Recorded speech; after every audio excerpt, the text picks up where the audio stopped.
Abat kung na-miss nyo si Mash ay eto na ang katukayo niya, sa isang lugar na kung tawagin ay Rigarden Magical Academy, isang prestihiyosong lugar para sa mga pinagpalang magician, habang ang bida natin ito nasa dungeon kasama ang kanyang isang pusa, nang gamit lamang ang kanyang espada since di nga raw siya nakakagamit ng magic. Edward Serfens, pangalan ng poging professor na ito na nagtuturo sa isang klase kasama ang ating bida, na nagngangalang Will Surford. Walang ano-ano'y tinawag na nga nito si Will sa harapan ng klase para gawin ng isang magic, ngunit sa kasamaang palad ay olats talaga sa magic itong binata. Dito na nga siya pinagtawanan ng kanyang mga kaklase, dagdag pa itong professor nila at ka-basic na nga lang daw na magic ay di pa raw magawa nitong walang kwentang bida natin. Sa kung saan ay biglang bumida-bida na nga itong isa sa kanilang mga kaklase at nagpalabas ng pangmalakasang apoy-apoy spell, na siyang pasikat na nga sa buong klase at nagngangalang Scion Ulster, sabay sorry sa professor at nais niya lang daw tulungan ang bobo nilang kaklase. Pa-speech na nga ang kanilang professor na sa kanilang mundo, ay magic lamang ang Supremo, magic ang otoridad, magic ang lakas at kapangyarihan, maging ang kanilang mga bayani ay mages, at sa akademya nga raw na ito, ang talento nila sa magic ang magdadala sa kanila. Di tulad ng iba na walang talento at puro lamang libro. Pero di naman makagamit ni isang spell ni Anino, at tila mas may pakinabang kung aalis na lamang sa akademyang ito, pasaring na nga nito na lubos dinamdam ng bida nating binatilyo. Maging sa labas ng classroom ay di parent siya tinantana ng mga papansing bully niya, at binanatan pati ang pagpunta-punta niya sa dungeons na ginagawa raw ng ating bida para pantapal grades niya, sabay paglutang ng isang dalaga at dinedepensahan ang ating bida mula sa mga papansing kaklase nila, na pinakilalang si Colette Loire, at di nga raw hahayaan ng dalaga na insultuhan nila ang kanyang kaibigan. Eddie Meow, ika naman ni Scion sabay pasaring na naman kay Will na hanggang pangarap lang nito ang titulong Magia Vander, parang Divine Visionaries lang sa Mashley, hihi. O siya alis na kami at baka mapasahan pa kami ng kabobohan niyang Will na yan, banat na nga ng mga ito sabay umalis na. Dapat di mo sila hinahayaang ganyanan ka lamang, pati na yung Professor Edward na yan na may tama rin sa utak, ika na nga ni Colette sa kanya. Okay nga lang daw ika naman ni Will at totoo naman daw na hindi siya nakakagamit ng magic, tsaka kung meron ba namang nagtatanggol sa akin na chicks katulad mo Eddie ang swerte ko, hihi, ika na nga nito sa dalaga. Nataranta na nga si ate at tila kinilig sa sinabi ng binata, at huwag daw itong ganito lalo na sa ibang tao, kaya napakamat-ulo na lamang si Will sabay nag-sorry kay Colette, at pinalaki raw kasi siya na dapat pinupuri ang mga babae. Pero kahit di naman daw ay talagang cute daw itong si Colette na lubos kinablush na nga ni ate mo. Muni-muni na nga itong bida natin at ang ganda raw ng araw ngayon, na agad sinang-ayunan naman ni Colette at salamat nga raw sa Magia Vander na nagpapanatili nito. Kwento mode na nga si Will ukol noong unang panahon daw, kung saan wala pang alam ang mga tao sa langit. Noong mga panahong binabalot pa ng kadiliman ang buong mundo at hawak ng masasamang celestial host, hanggang sa may 5 wizards ang nagpasya ng labanan ang mga ito, tinalo ang mga ito at nagcast ng seal sa langit na siyang nagdala sa mundo ng kapayapaan. Ang Magia Vander, titulong pinasa na mula pa noon, sa mga natatanging pinakamalalakas. Na siya nang ang pangarap ng lahat na makamit at natatanging karangalan para sa isang mage. Sa tingin mo yung Ice Maiden Wand na si Albus Vina ay binabantayan tayo ngayon, singit na nga ni Colette. Ayon naman kay Will ay sigurado raw siyang lagi silang binabantayan ng nasabing maiden, sabay pa flashback sa nakaraan kung saan pinakita na tila kababata ito ng ating bida, na tinawag nitong Alferia, at pananggakwan na sabay silang magiging Magia Vander at aakyat sa tower nang makita ang tunay na sunset sa likod ng seal. Sa kanya ay naging pangarap na lamang ito ngunit iba kay Alferia na naging pinakabatang Magia Vander, habang siya ito walang Caitlyn talent pero kailanman hindi raw sumuko na panghawakan ang kanilang naging pangako, at sisiguraduhin niya raw na matutupad ito ng kasama si Alferia. Pasaway kang hype ka, banat na nga sa kanya ng professor na nagngangalang Werner Nordgram at pinapagalitan siya sa muli na naman niyang pagpunta sa dungeon nang hindi nagpapaalam, at umabot pa nga raw sa ikapitong palapag-aba at gusto na raw talaga mamatay ni Will, dagdag pa nga nito. Sorry na professor, ika naman ang ating bida sabay tanong kung ilang credits daw ba nakuha niya ngayon, bagamat gigil ay sinagot naman siya nito. At 2 credits nga raw ang matatanggap niya para sa napatay niyang halimaw. Yehey na nga si Will pati na ang kanyang pusa, ngunit nagpaalala itong professor niya na hindi raw pwedeng lagi nalang ganito, at dapat asikasuhin ni Will ang kanyang academics, na kinabibilangan ng writing, spellwork at praxis, para makaipon ng credits, at since di nga raw makagamit ng magic ang ating bida ay olats na ito sa spellwork credits. Kaya nga po ako nagfo-focus sa praxis, ika naman ni Will kung saan nakukuha niya ang kanyang credits sa dungeons, sabay sapla ng professor at matagal niya na nga raw itong sinasabi sa bida natin, na ang pag-advance sa pamamagitan lamang ng praxis ay lubhang imposible. Well anyway mag-focus nga raw muna ang bida natin na makagraduate bago pa ang Magia Vander nito, lalo pa raw ngayon nakakailanganin pa ni Will ng 4 na credits bago matapos ang linggong ito. Lubos na taranta na nga ang ating bida at may 2 araw na lamang siya sabay labas ng kanyang notes para maghanap ng halimaw na magbibigay sa kanya ng 4 na credits. Walang ano-ano'y nagparinig na nga ang kanyang professor na may nababalitaan daw na halimaw sa bandang ika-6 na palapag ng dungeon, na kung tawagin ay Baskerville. Napayakap na nga lang ang ating bida sabay nagpasalamat sa professor, ngunit di nila namalaya na may nakarinig sa kanila sa pinto, ang bida-bidang estudyante na gigil sa ating bida, si Sion at planong unahan na si Will sa halimaw nang di na ito makaabot sa quota ng credits niya at ma-expel sa akademya. Rumekta na nga ang baliw kasama ang mga tropa nito sa nasabing palapag ng dungeon, habang itong si Will naman ay kasama ang kanyang pusa na nagngangalang si Kiki. Nabahala na nga ang mga tropa ni Sion sa plano nitong baliw, na lubos ang galit at panggigigil sa ating bida na ayon dito ay walang karapatan ni huminga man lang ng hangin na kanilang hinihinga sa akademyang ito, hanggang sa walang ano-ano'y tumilapon na nga lang bigla ang isa sa mga tropa ni Sion, at dito napasigaw ang isa pa sa mga bobo sa gulat nang makita ang dambuhalang halimaw. Sa lakas ng sigaw nito ay umalingaw-ngaw na nga ito sa buong kuweba na siyang narinig ng ating bida, na agad na patakbo at pinuntahan ang pinanggalingan ng sigaw. Dito na nga niya nakita ang isang dambuhalang halimaw na ayon dito ay isang evil sentinel, na may katumbas na 10 credits, ngunit ano raw ang ginagawa ng isang high-level monster sa palapag na ito, pagtataka na nga ni Will, pati na at bakit daw nandirito ang kaklase nilang si Sion, di na nga magkadiugaga sa taranta ang bida-bidang kaklase niya at wa-epek ang mga apoy-apoy spell nito sa kaharap na halimaw, na ayon kay Will ay sadyang walang tsansang manalo sa isang evil sentinel. Sa awa ni Will ay naisipan na nga nitong iligtas ang bully niya, ngunit napapaisip din kung obligasyon daw ba niyang tulungan ito sa kabila ng mga ginawa at pangbubuli nito sa kanya. Dito na nga niya naalala ang kanyang kababata, kung saan nito sa kanya na alam niya raw sa sarili niya na siya ay mabait at mas matapang kaysa sa lahat, at siya ring pinanggalingan ng kanyang minamahal na Goggles. Walang ano-ano'y to the rescue na nga siya kay Mang Tangang Sion, gamit ang kanyang pambihirang bilis sabay hinarang ang atake ng Evil Sentinel.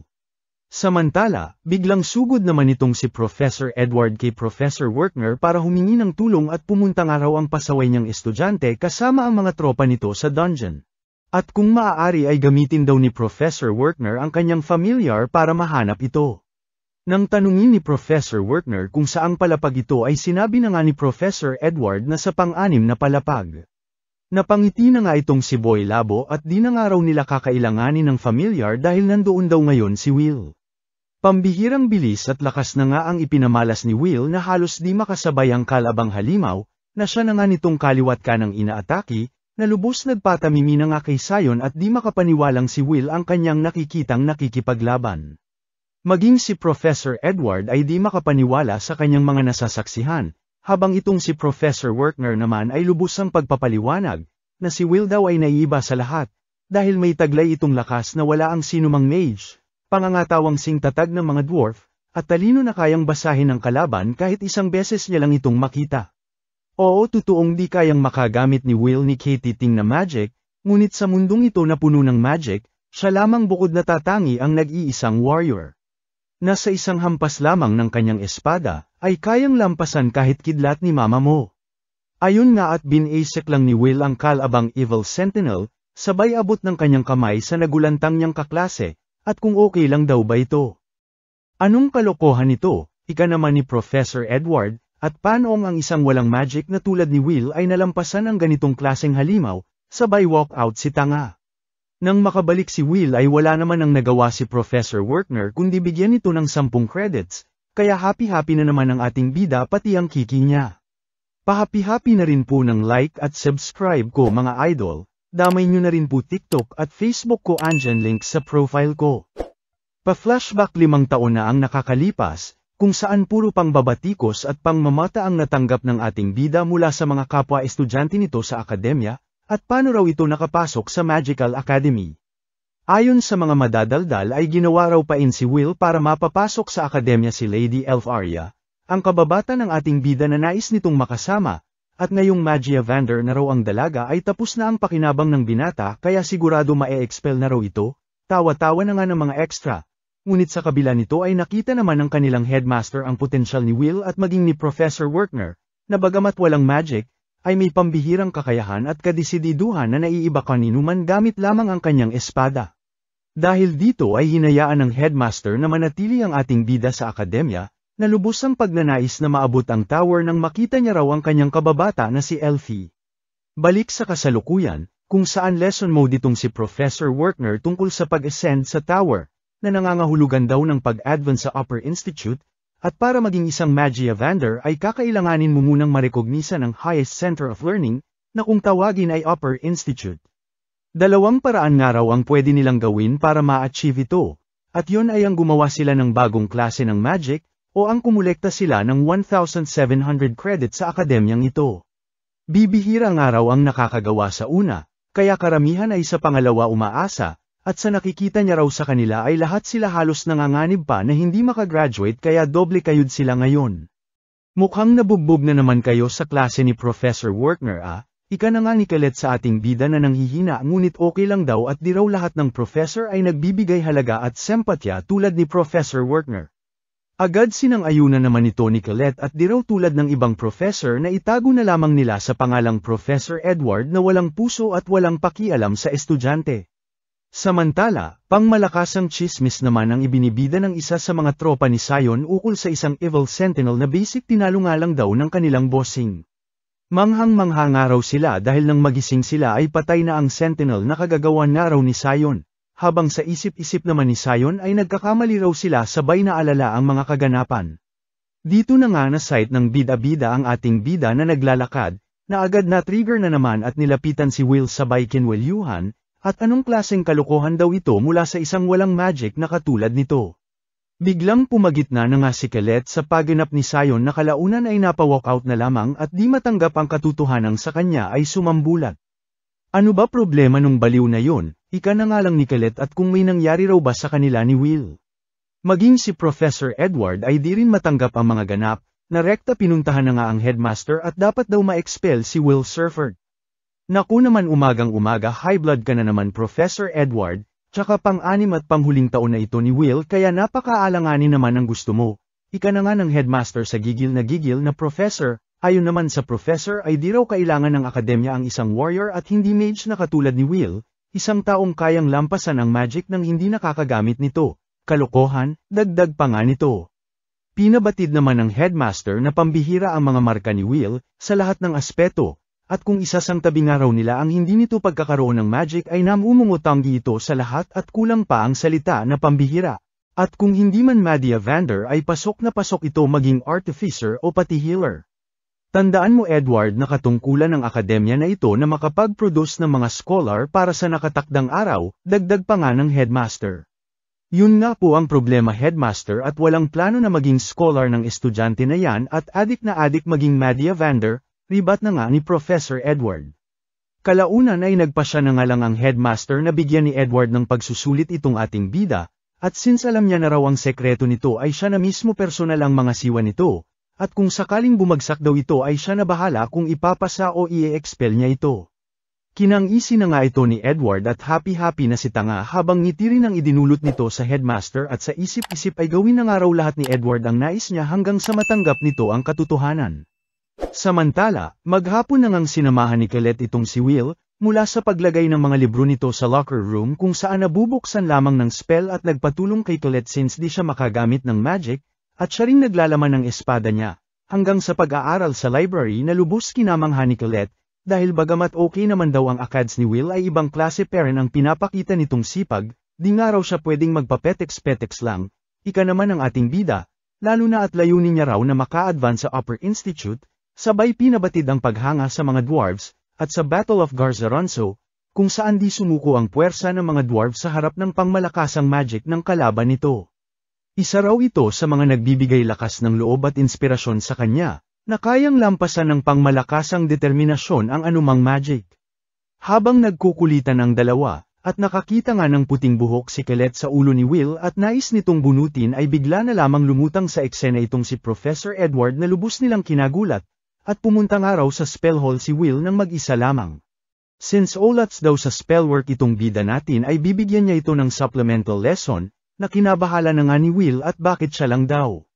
Pang-ising-isi na nga ang professor at sinabing ang tanging gagawin lang daw ni Will ay ang makatama sa kanya kahit isang atake lamang, at kung sakaling magawa raw ito ng ating bida ay bibigyan niya ito ng 5 spellwork credits, ngunit kapag hindi naman ay rekta expel siya sa akademyang ito na lubos ikinabahala ni Will. Samantala, pinatawag naman ng headmaster si Professor Werkner at sinabi ang tungkol sa pagsusulit ni Will sa pangangasiwa ni Professor Edward. Ngunit bagamat nag-aalala ito ay pinagbawalan ito ng headmaster na makialam, at para patas daw dito kay Professor Edward ay pagbibigyan niya ito ngayon, at nang makita rin daw nila kung talagang karapat-dapat talaga itong si Will sa kagustuhan itong maging Magia Vander, di naman natagaw ni Werkner ang pag-aalala niya at bakit sa dinami-rami raw ng makakalaban ni Will ay si Edward pa, na halos ka-level ng isang tunay na Magia Vander, isang ascendant na napuntahan na ang tuktok ng tower.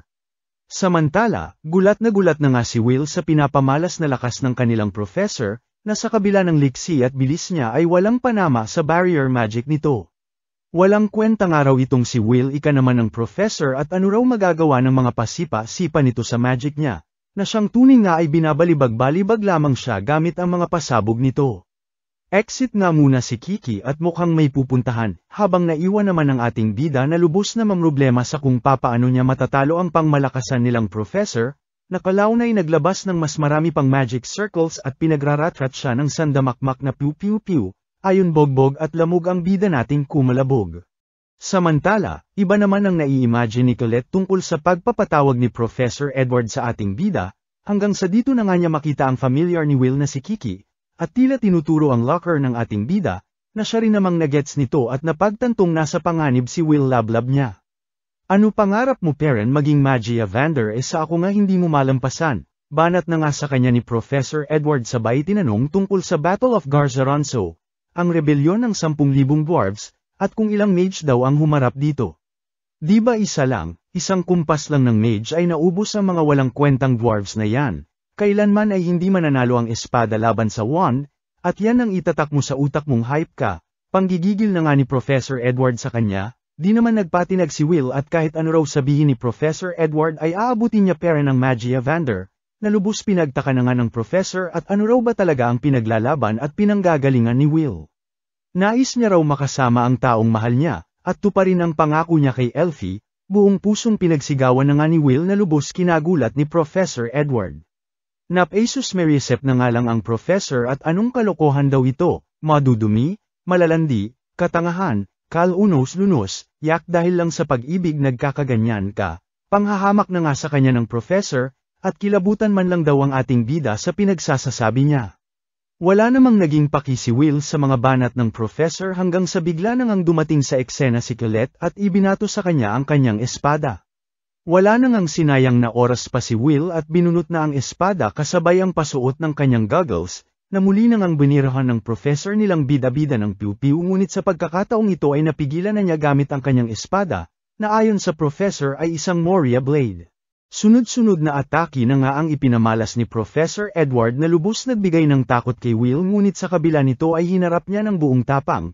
At mas malalim pa raw ang kwento ng Battle of Garzaronso di tulad ng pinagsasasabi ni Professor Edward, na may isang general daw na nagngangalang Gareth ang buong tapang na lumaban Perrin sa kabila ng pagkaubos ng kanyang lahi, at nakatama ng isang atake sa kalabang mage. Dahil daw sa ipinakitang tapang nito ay kinilala ito ng mga mages, at siyang tunay na gaya ng nagawa ng dwarf ay pangmalakasang determinasyon ang pinamalas ni Will na kalaunay nagawang mawasak ang barrier ni Professor Edward at nasugatan ito sa mukha. Walkout na nga lang ang professor at sinabing gagawarin niya ng 5 credits si Will gaya ng kanilang napag-usapan habang pagkamangha naman ang nadama ng headmaster sa mga nasaksihan. Abat bigyan credits mo din ng like at subscribe ko mga idol, damay nyo na rin po TikTok at Facebook ko andyan link sa profile ko. Will Surfer, kilala bilang walang talento ngunit sa kabila nito ay isang overachiever, Bukod pa rito ay working student din ito na sinusuportahan ang kanyang sarili sa pag-aaral sa pamamagitan ng pagde-deliver ng mga dyaryo kasama ang kanyang familiar na si Kiki. Isang araw habang naghahatid ng mga dyaryo ay muntika na nga itong madapa, hanggang sa dito makita niya ang balita tungkol sa lablab niya na si Elf Arya, na nakaembento na naman daw ng 12 panibagong spells na lubos kina-proud nitong ating bida. Ngunit may isa pang balita ang mas kinatuwa ni Will, at yun ay nang malamang kliyente ng kanilang akademya ang mismong lablab niya. Agad-agad na nga itong umuwi at nagpunta sa kanilang dorm, kung saan nandoon ang kanyang roommate na pinakilalang si Rusty Nauman, na siyang rekta hiningan ng pabor ni Will ukol sa magic items. Pinagtaka na nga ito ni Rusty at ano raw ba meron at tila aligaga raw ang ating bida. Dito na nga nakwento ni Will ang tungkol sa order ni Elfie na siya niya raw hindi pwedeng palampasin, sabay nagmamadali na ngang nagbihis. Dagdag pa nito na ang order daw ay ang mangolekta ng ice score sa Frostwalkers at babayaran daw ang sinumang estudyante na makakapagbigay nito. Didiretso na nga raw siya sa 4th floor kaya kakailanganin niya ang mga magic items ni Rusty. Natawa na nga lang ang kanyang roommate sa sobra-sobrang ka-excited ni Will kaya ibinigay na rito ang kailangan nito. Agad nagpasalamat na nga itong bida natin, at bago makaalis ay sinungal-ngalan ng tinapay ng kanyang roommate sabay nagbyebay. Rekta 4th floor na nga ng dungeon nitong si Will, at dito inabutan ng sandamakmak na estudyante na nauna ng alap ng mga ice cores, na di naman nakinagulat ng ating bida. Maging ang bida-bidang mga bully niya ay nandirito rin, lalo na itong si Sion na di pera natutunawan kay Will at sa natuklasan nitong taglay niyang lakas. Dahil nga sa medyo marami na ang mga kakumpetensya ni Will sa pangangalap ng ice cores ay lumipat na ito sa ibang lokasyon, ngunit sa kanyang paglipat ay bigla na lamang nagulat, nang makita ang isang dalagita na napapalibutan ng 3 dambuhalang penguin na batak. Ano pa nga ba at to the rescue na naman ang ating bida at pinagbibasic lamang ang mga halimaw, na lubos kinamangha ng dalaga at sa kanya ay nagpasalamat, at nagpakilalang si Iris Churchill.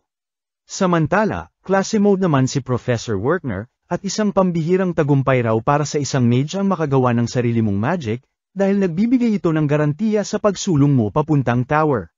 Bukod pa rito ay anumang panibagong inventong magic ay ipinapangalan sa creator nito o kaya naman sa incantation nito, kagaya nga raw ng spell na Dax Darbicans, na nanggaling sa pangalan ng creator nito na nagngangalang Firewatchman Darbicans.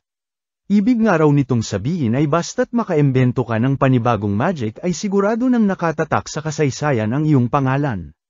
Gustong sabihin po ba niyan ay talagang pambihira si Lady Elf Arya, na nabalita na naman kanina. Ika na nga ni ating nag-recite.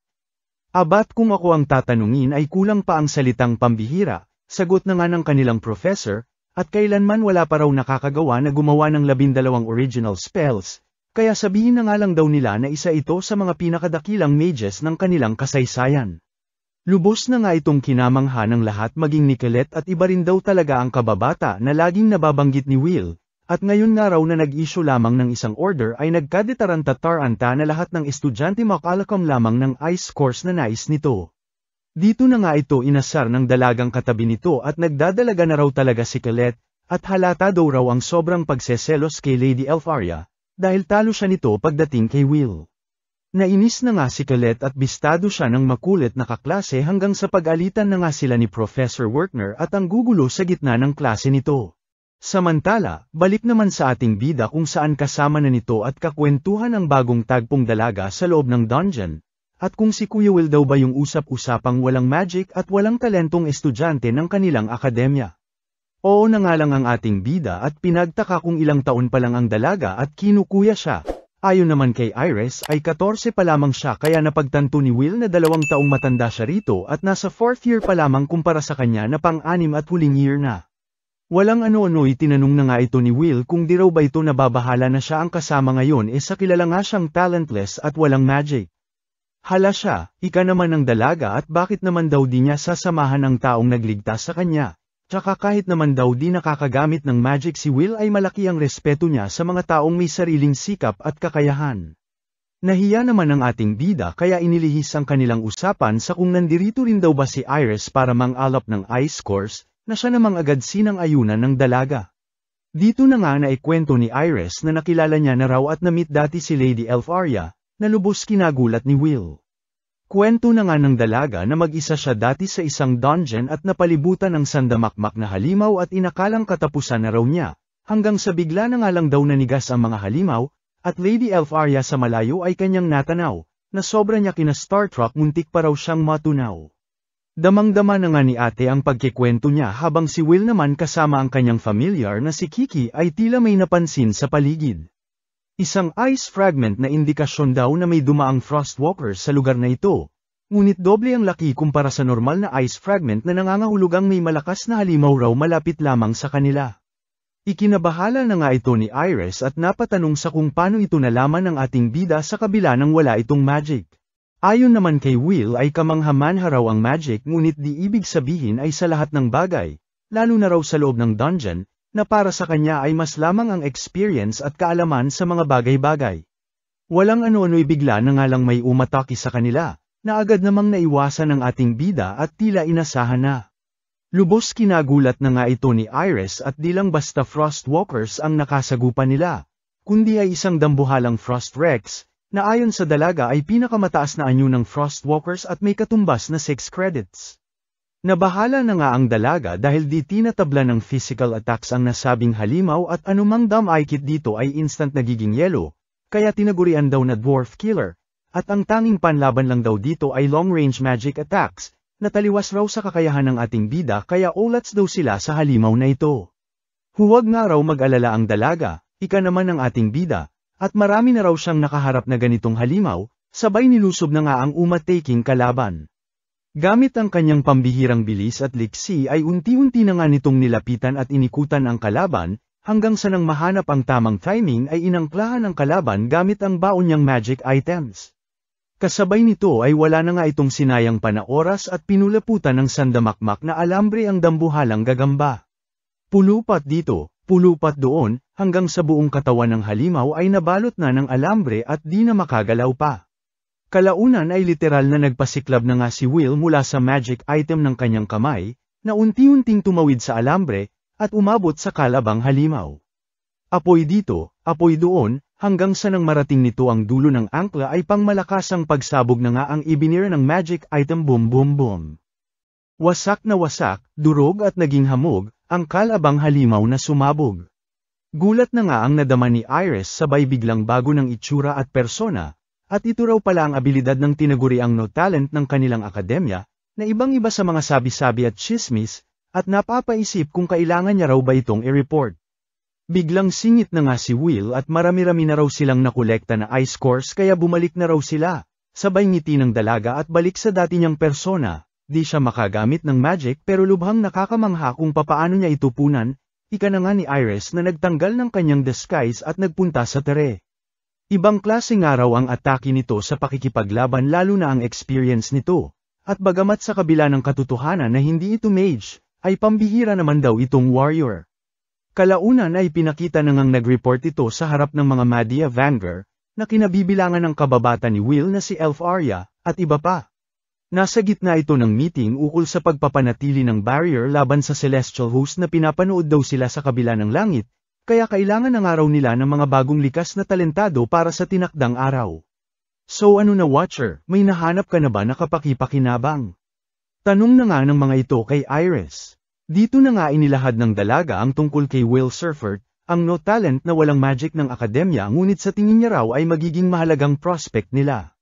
Iba-ibang opinyon na nga ang natanggap ni Iris ukol dito, lalo na mula kay Eleanor at huwag na raw dagdagan pa ng dalaga ang mga mahihina sa paligid niya. Nabwisit naman itong si Zeo at ang arte-arte daw ng elf hanggang sa magkainitan na nga ang dalawa. Biglang singit na nga si Carriet at tumigil na raw ang dalawa, tsaka wala naman daw silang dapat ipagmadali, sakto pa at malapit na raw ang Grand Magic Festival kung saan mapag-iisipan pa nilang lalo.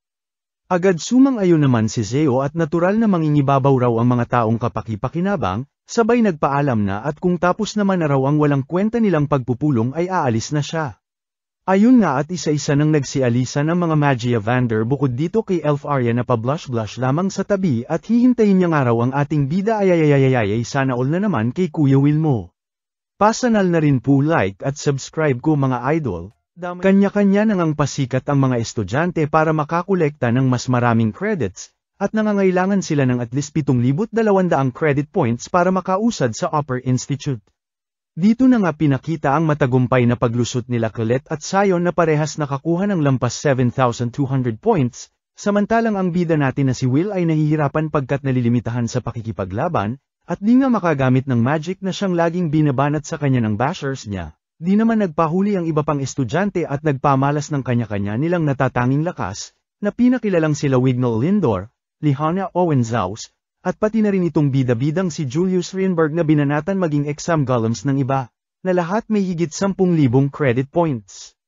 Habang nagyayabangan ang mga top students na lubos kinamamanghaan ng lahat at sure bowl na raw ang pag-usad sa Upper Institute ay ito naman ang ating bida, nagmo-moment sa tabi at halos 5,000 lamang ang credits points, dagdag pa na last year na nga raw niya ito ngunit nanganganib pa na hindi makagraduate. Tabi hampas lupa, banat na nga ni Julius kay Will na nananahimik lamang sa tabi, at umalis daw sa paningin niya ang mga walang bilang na slap soil ng kanilang akademya. Sorry naman itong bida natin at tumabi, habang pinag-uusapan ng mga bully ang tungkol sa darating na Grand Magic Festival na sigurado raw ma-scout itong si Julius. Maging sa kantin ay ito rin ang bukang bibig ng lahat, maski itong si Colette at kinulit na nga ang ating bida na dapat ma-scout si Will sa darating na Grand Magic Festival, lalo na at napakababa nga raw ng credit points nitong bida natin.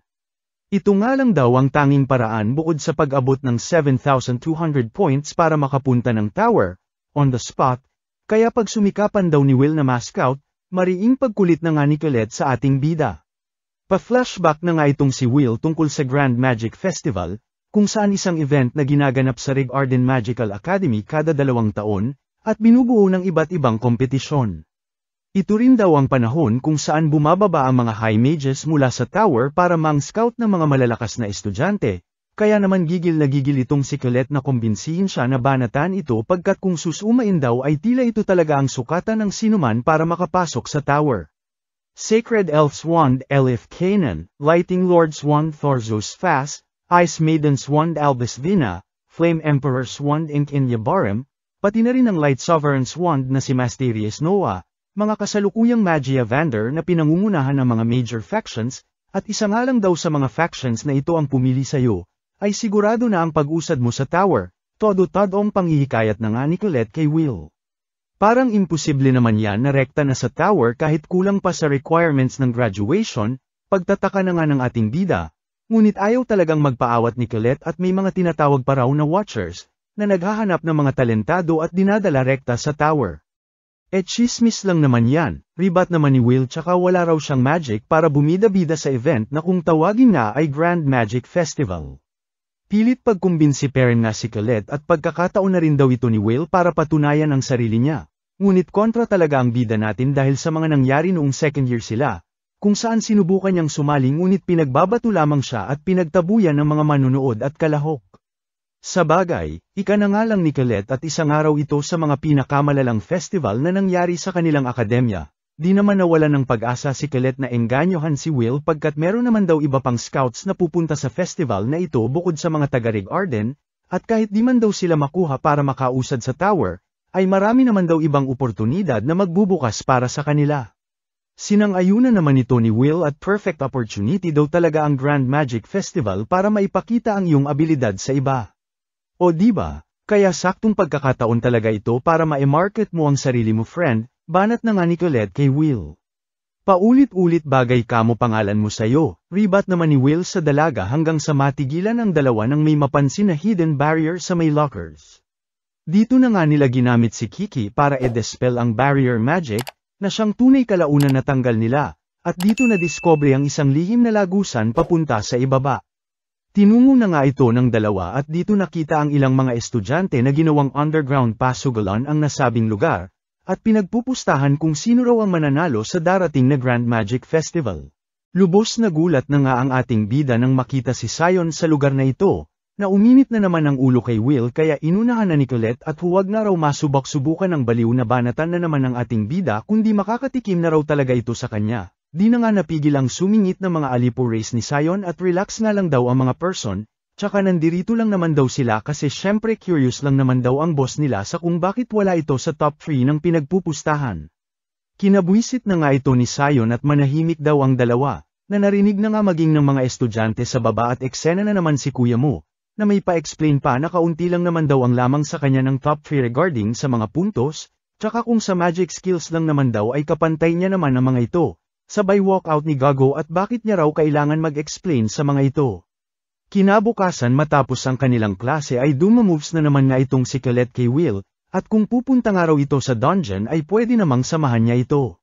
Sorry naman agad ang bida natin at trabaho mode nga raw siya ngayon sa bar ni Aling Gina, na kinalungkot naman ng pumapag-ibig na dalaga.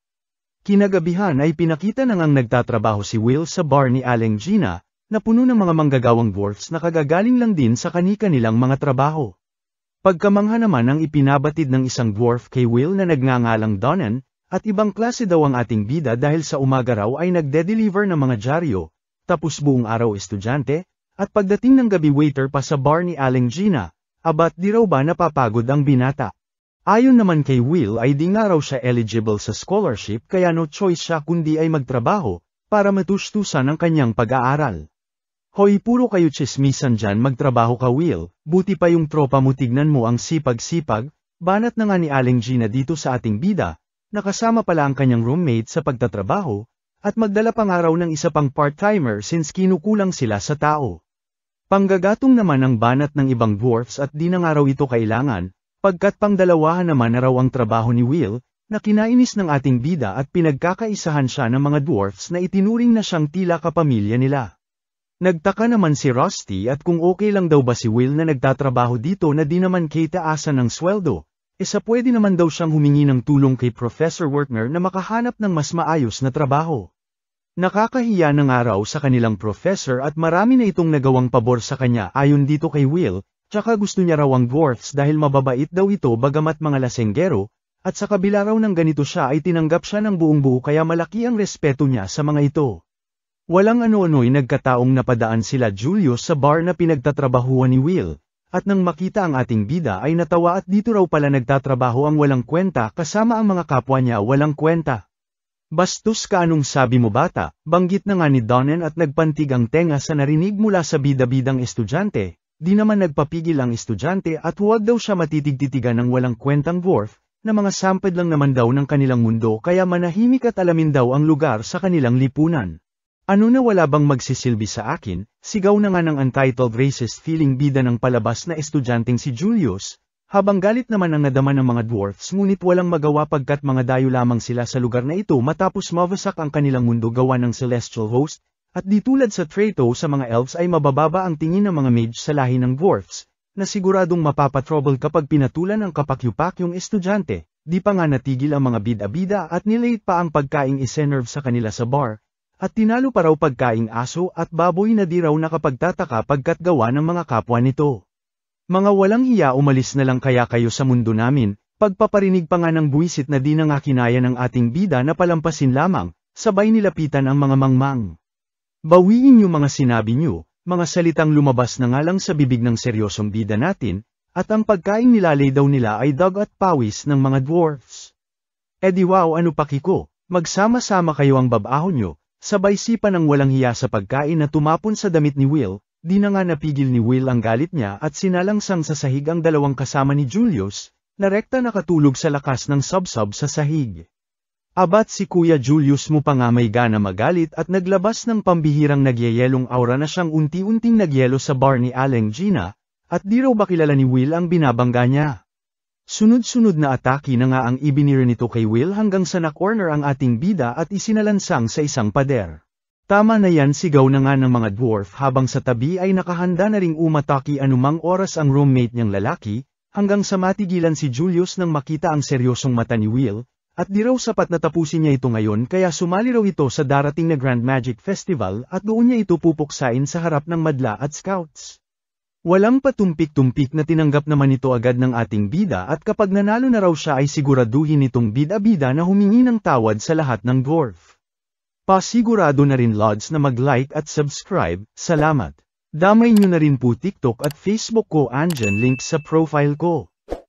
Di nagtagal ay nagsimula na nga ang Grand Magic Festival, na may pangmalakasang opening sa pangunguna ng kanilang headmaster.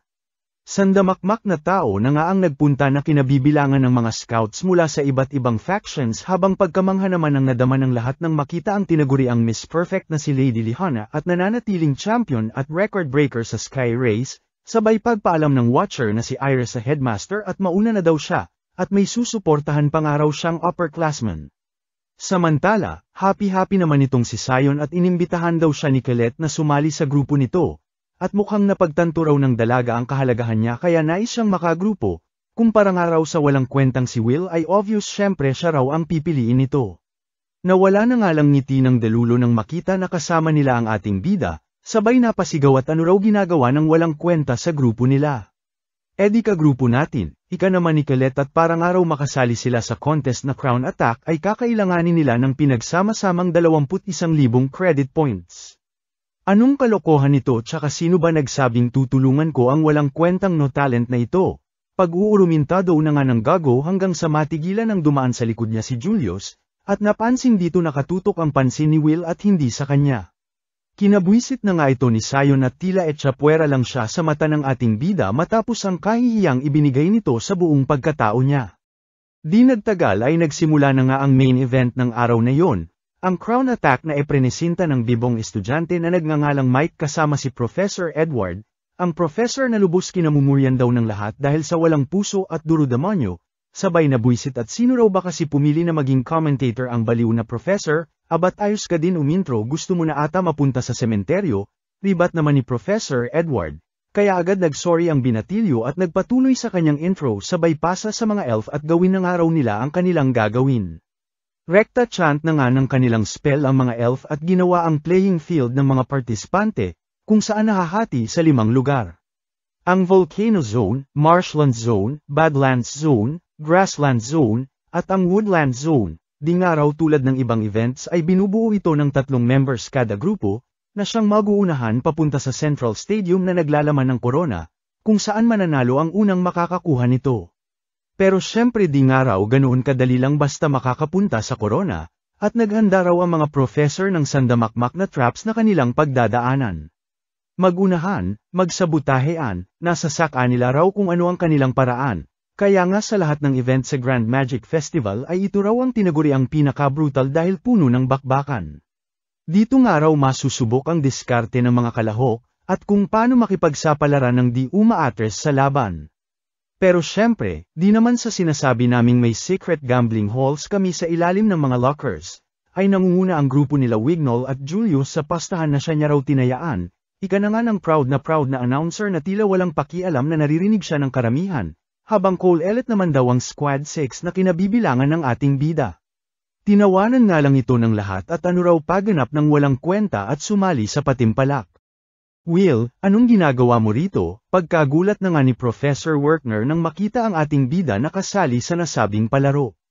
Agad nagsorry naman si Will, at kahit maging katatawanan nga raw siya sa paligsahan na ito, ay gusto niyang ipanalo ang laban na ito.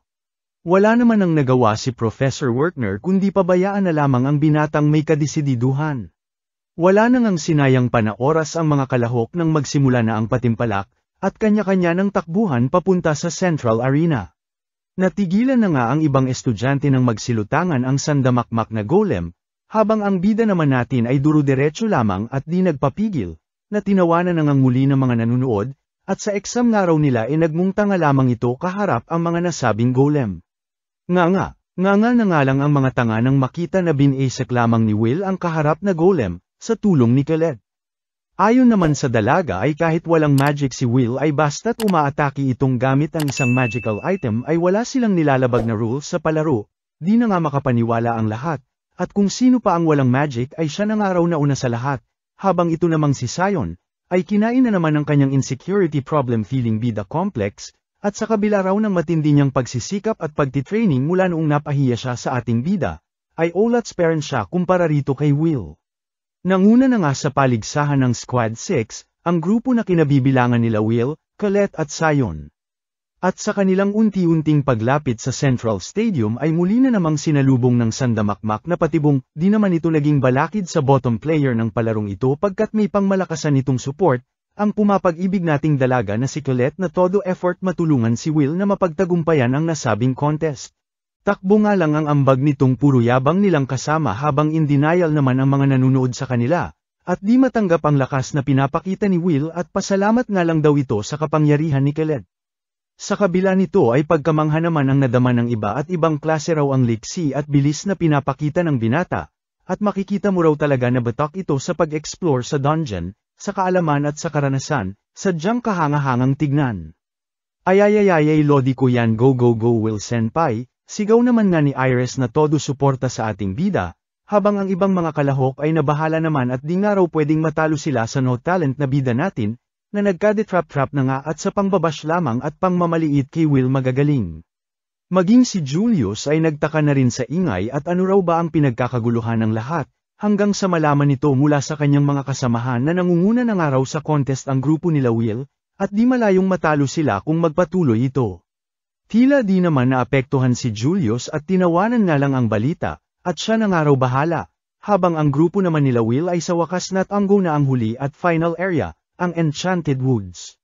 Ano pa nga ba at kaliwat ka ng traps na naman ang nagsilutangan sa pagdating nila sa nasabing lugar, ngunit ayaw talaga paawat ni Will at binasek lamang ang mga traps, sabay tanong ni Mike, ang announcer sa katabi niyang si Professor Edward na mismong may gawa ng traps kung ano raw masasabi nito. Ano pa nga ba at walang nasabi ang numero 1 kontrabida ng buhay ni Will habang duro-diretso namang tinahak ng ating bida nang walang kahirap-hirap ang nasabing patimpalak. Dito na nga raw magkakaalaman sa lugar na ito, ika ni Will kaya ngayong nauna sila ay magse-set up sila ng ambush laban sa mga kalaban, lalo na raw kay Julius. Bigla na nga lang silang natigilan ng sila ang ma-ambush ni Julius, na banirahan si Will ng ice tubig at tumagos sa may tagiliran nito, na lubos kinagulat ni Colette at panoong naunahan daw sila ni Julius sa lugar na ito. Walang ano-ano'y nagpa-shower na nga ito ng sandamakmak na yelo sa ating bida, na maliksing na iwasan naman ni Will. Natigilan na nga lang ang lahat ng biglang umeksena si Sion, at mala Super Saiyan na nag-apoy-apoy sa bandang likod nila, ngunit imbis na atakihin ang kalaban ay ibinanat nito kay Will. Buti na lamang ay naharang agad ni Colette ng bato-bato magic niya kundi abo na sana ang bida natin. Nadama na nga sa buong lugar ang lakas ng pagsabog na pasiklab ni Sion, at sinalanta buong kagubatan na kanyang tinamaan, sabay banat na umalis nga raw si Julius at ipal ito sa kanila.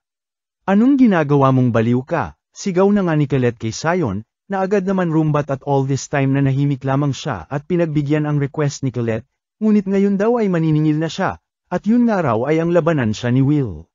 Lubos kinagulat na nga ito ng ating bida at kung seryoso raw ba ito, at talagang ngayon pa nga raw nito napili.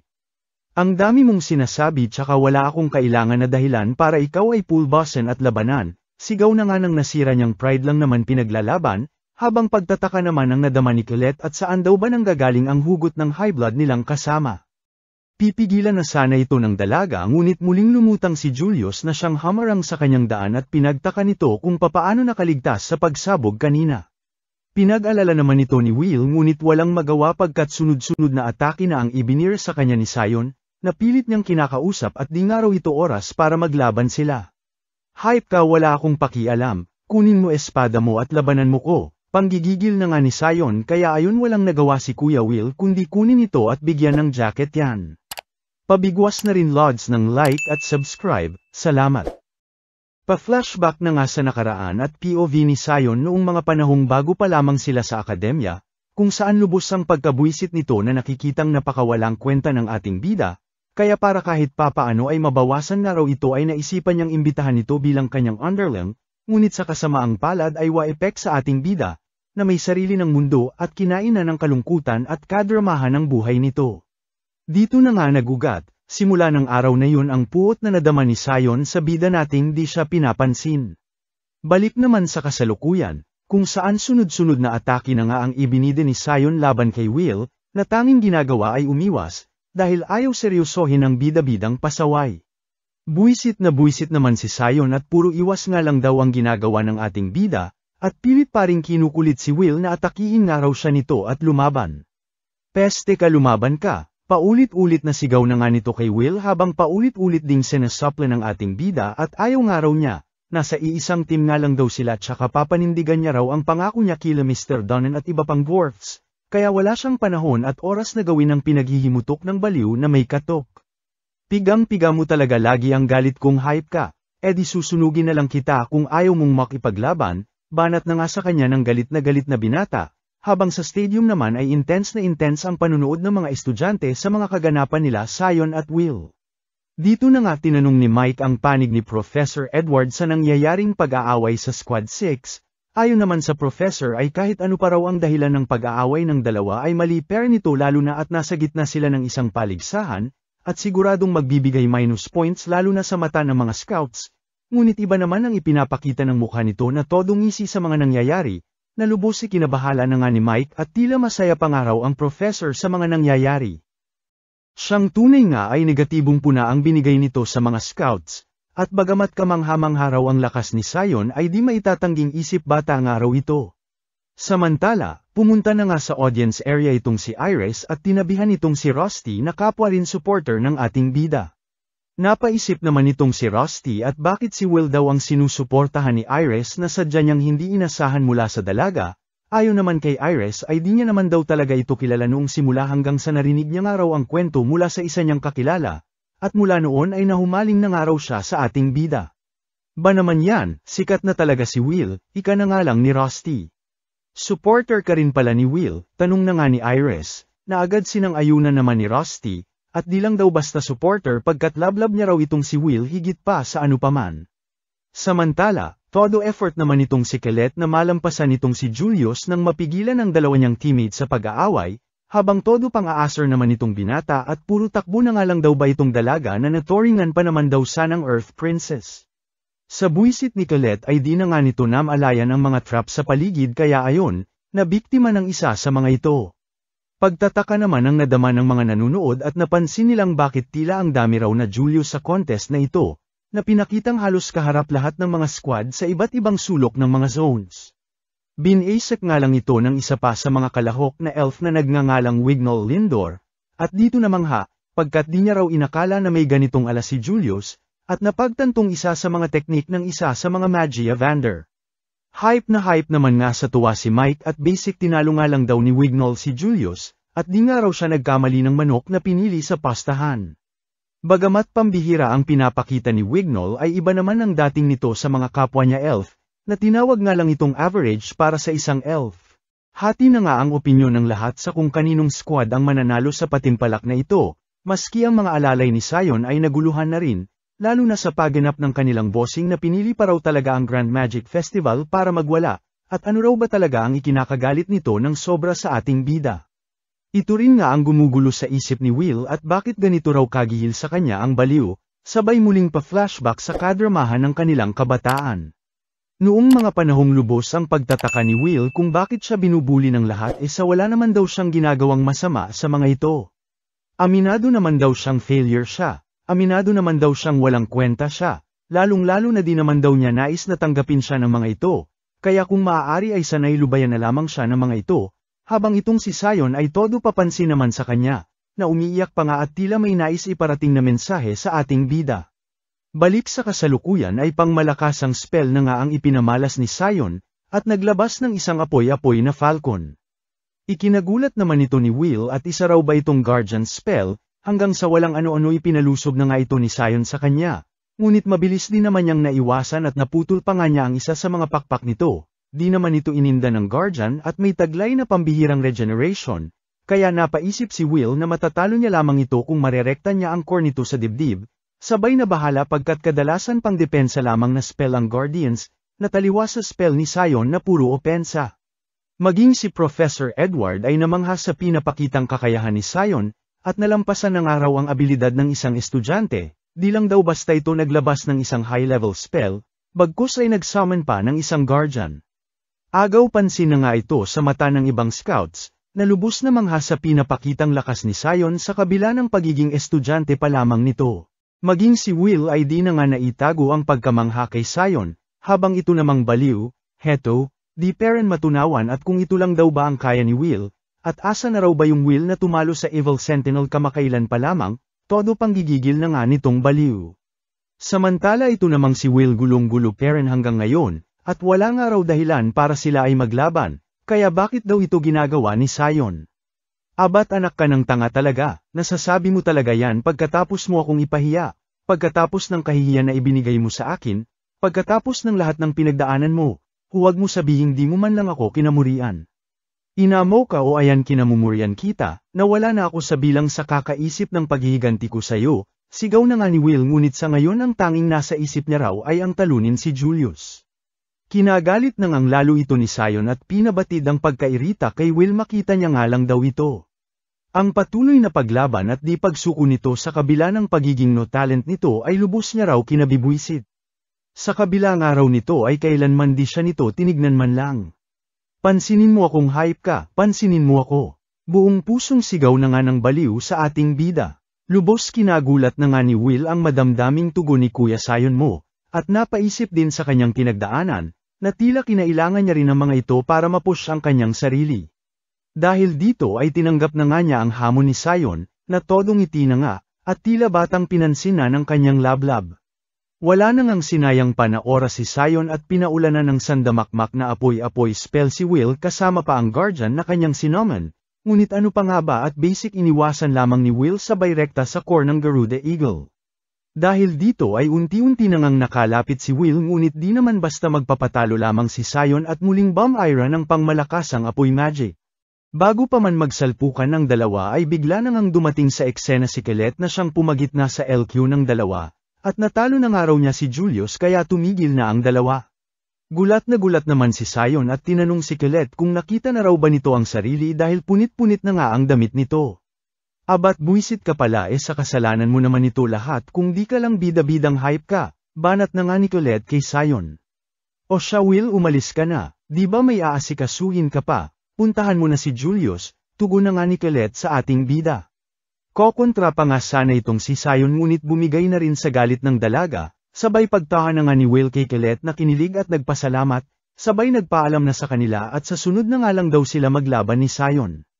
Samantala, sa stadium naman ay nauna nang dumating ang Squad 9, na pinangungunahan ni Julius, di nagtagal ay dumating na rin sa eksena si Will na pangmalakasan ang entrance at bumagsak sa likod ng grupo ni Julius, na lubos nang gagalaiti ang mata at hinahamon na raw niya itong si Julius. Pabigwas na rin lods ng like at subscribe, salamat. Ganda yarn, masasabi mo na lang talaga kay Elf Arya na nagmo-moment sa tower, hanggang sa batok na nga ang matanggap nito mula sa ara-ara na nagngangalang si Cerisa, at lagi na nga lang daw itong natutulog o kung di man ay nagmamatsyag sa baba ng tower. Kalaunan ay iniabot na nga nito ang mga potential candidates na ibinigay ng mga scouts, kung saan nangunguna sa kanilang listahan si Julius na siya raw matunag ang pangalan sa Grand Magic Festival, at maaaring maging potential successor ni Lady Elf Arya. Sinang-ayunan naman ito ni Elf Arya at kung totoo raw lahat ng ito, ay walang dadang ito na ang magiging tagapagmana niya. Aba akalain mo nakaabot ka ditong walang kwenta ka, banat na nga ni Julius sa gigil nating bida, at mukhang may lalampasuhin daw siya bago manalo sa patimpalak na ito. Abat di naman nagpatinag si Will at huwag nga raw mag-alala si Julius, pagkat wala raw siyang intensyong matalo hanggat hindi raw humihingi ng tawad itong bida-bida kila Mr. Donen at iba pang dwarfs. Edi wow, paglalaroan lang kitang tila isang bubuit bata, pagbabanta na nga ni Julius sabay naglabas ng isang makapal na usok sa buong arena. Walang ano-ano'y sunod-sunod na atake na nga ang natanggap ni Will mula sa iba't ibang direction, na agad naman itong naiilagan, at nahanap ang pinanggalingan, ngunit sa gulat niya ay may pang-apat na atake pa ang sumambulat sa kanya na di niya inasahan, pagkat tatlo lang naman ang kalaban niya, at dito na nga nagyabang si Julius na parang aligaga na raw ang ating bida sa hindi pa nga raw sila gumagalaw sa kanilang pwesto. Dito na nga lubos kinagulat ng lahat nang makita na 5 na ang Julius sa arena, na unti-unting lumapit sa ating bida, sabay biglang sumabog na di inasahan ni Will kaya rekta tumama sa ating bida, di na nga makapaniwala ang mga professor sa kanilang nakita, dahil ang technique raw na ito, ay isa sa 12 signature magic ng Magia Vander na si Elf Arya. Ang Arswise, na ayon kay Will ay isang spell na gumagawa ng icy copies ng caster nito, at panong nagagamit daw nitong bida-bidang si Julius. Tinawanan nga lang siya ng baliw at sinabing dahil daw sa natural na talento niya syempre, at natutunan niya raw sa sarili niya lamang na pag-aaral, at ganun-ganun lamang ay basic na abot niya na raw ang level ng isang Magia Vander, kaya wala naman daw kamangha-mangha sa Magia Vander na si Elf Arya, scam nga lang daw ang babaeng ito na siya niya raw ipapakita sa lahat. Galit na nga ang nadama ni Will nang marinig ang pang-iinsulto nito sa lablab niya, na siya nang kumawala sa yelong bamalat sa kanya at gigil na nilusob si Julius. Pang-ising-ising nga lang si Julius at sunod-sunod na atake na naman ang ibinira sa ating bida, kasama ang kanyang mga clones na pinagtulungan ang solo nating bida. Nang mapalibutan na nga nito si Will ay isang panibagong spell ang ibinira ng kalaban, isang mala-pyramid na barrier na nagkulong na nga kay Will, di pa nga rito natapos at isang dambuhalang yelong bulalakaw ang rekta pinatama nito sa kinaroroonan ng ating bida, na nagpanganga na nga lang sa lahat ng taong nakasaksi at nandoroon. Ang manalo nang hindi man lang gumagalaw, isang pambihirang katangian na mage lamang ang may saklaw, ika na nga ni Professor Edward na lubos na mangha kay Julius. Ano na scouts, pagmamayabang na nga ni Julius at ano raw masasabi nila sa kapangyarihan niya na mismong teknik ng Magia Vander ay basic lamang niyang natutunan, at siya na nga raw ang papalit kay Elf Arya. Sigawan na nga ang mga estudyante at namangha kay Julius. Taas kilay naman itong si Iris habang natawa naman si Rusty at magmumuntang araw ito kapag natalo ito ngayong todo yabang ito. Walang ano-ano'y bigla na nga lang nawasak ang dambuhalang yelong nakabalot kay Will, na lubos kinagulat nila Julius, at paanong nalampasan daw ito ng ating bida. Nagpasalamat naman si Will sa spell ni Julius dahil tinulungan daw siya nitong palamigin ang kanyang ulo, at pagdating daw talaga kay Elfie ay madaling nag-iinit ang kanyang mga ulo. Buwisit ka, wala akong paki, banat na naman nga ni Julius na muli siyang inataki. Basic iniwasan nga lang ito ng ating bida at rekta inataki ang mga kasamahan ni Julius, ayon tulog ang mga bobo habang di naman makapaniwala ang gago, di nga raw perpekto ang Arswise na gainay ang spell ni Julius, ika naman ni Will, at ginagamit lamang daw ni Julius ang tulong ng kanyang mga kasamahan para makontrol ang iba niyang clones, na siya nang naglaho ng mapatambi niya ang dalawang kasama nito. Kaya wala raw itong karapatang sabihing kalibel niya si Elf Arya pagkat libag lamang siya kung ikukumpara sa dalaga.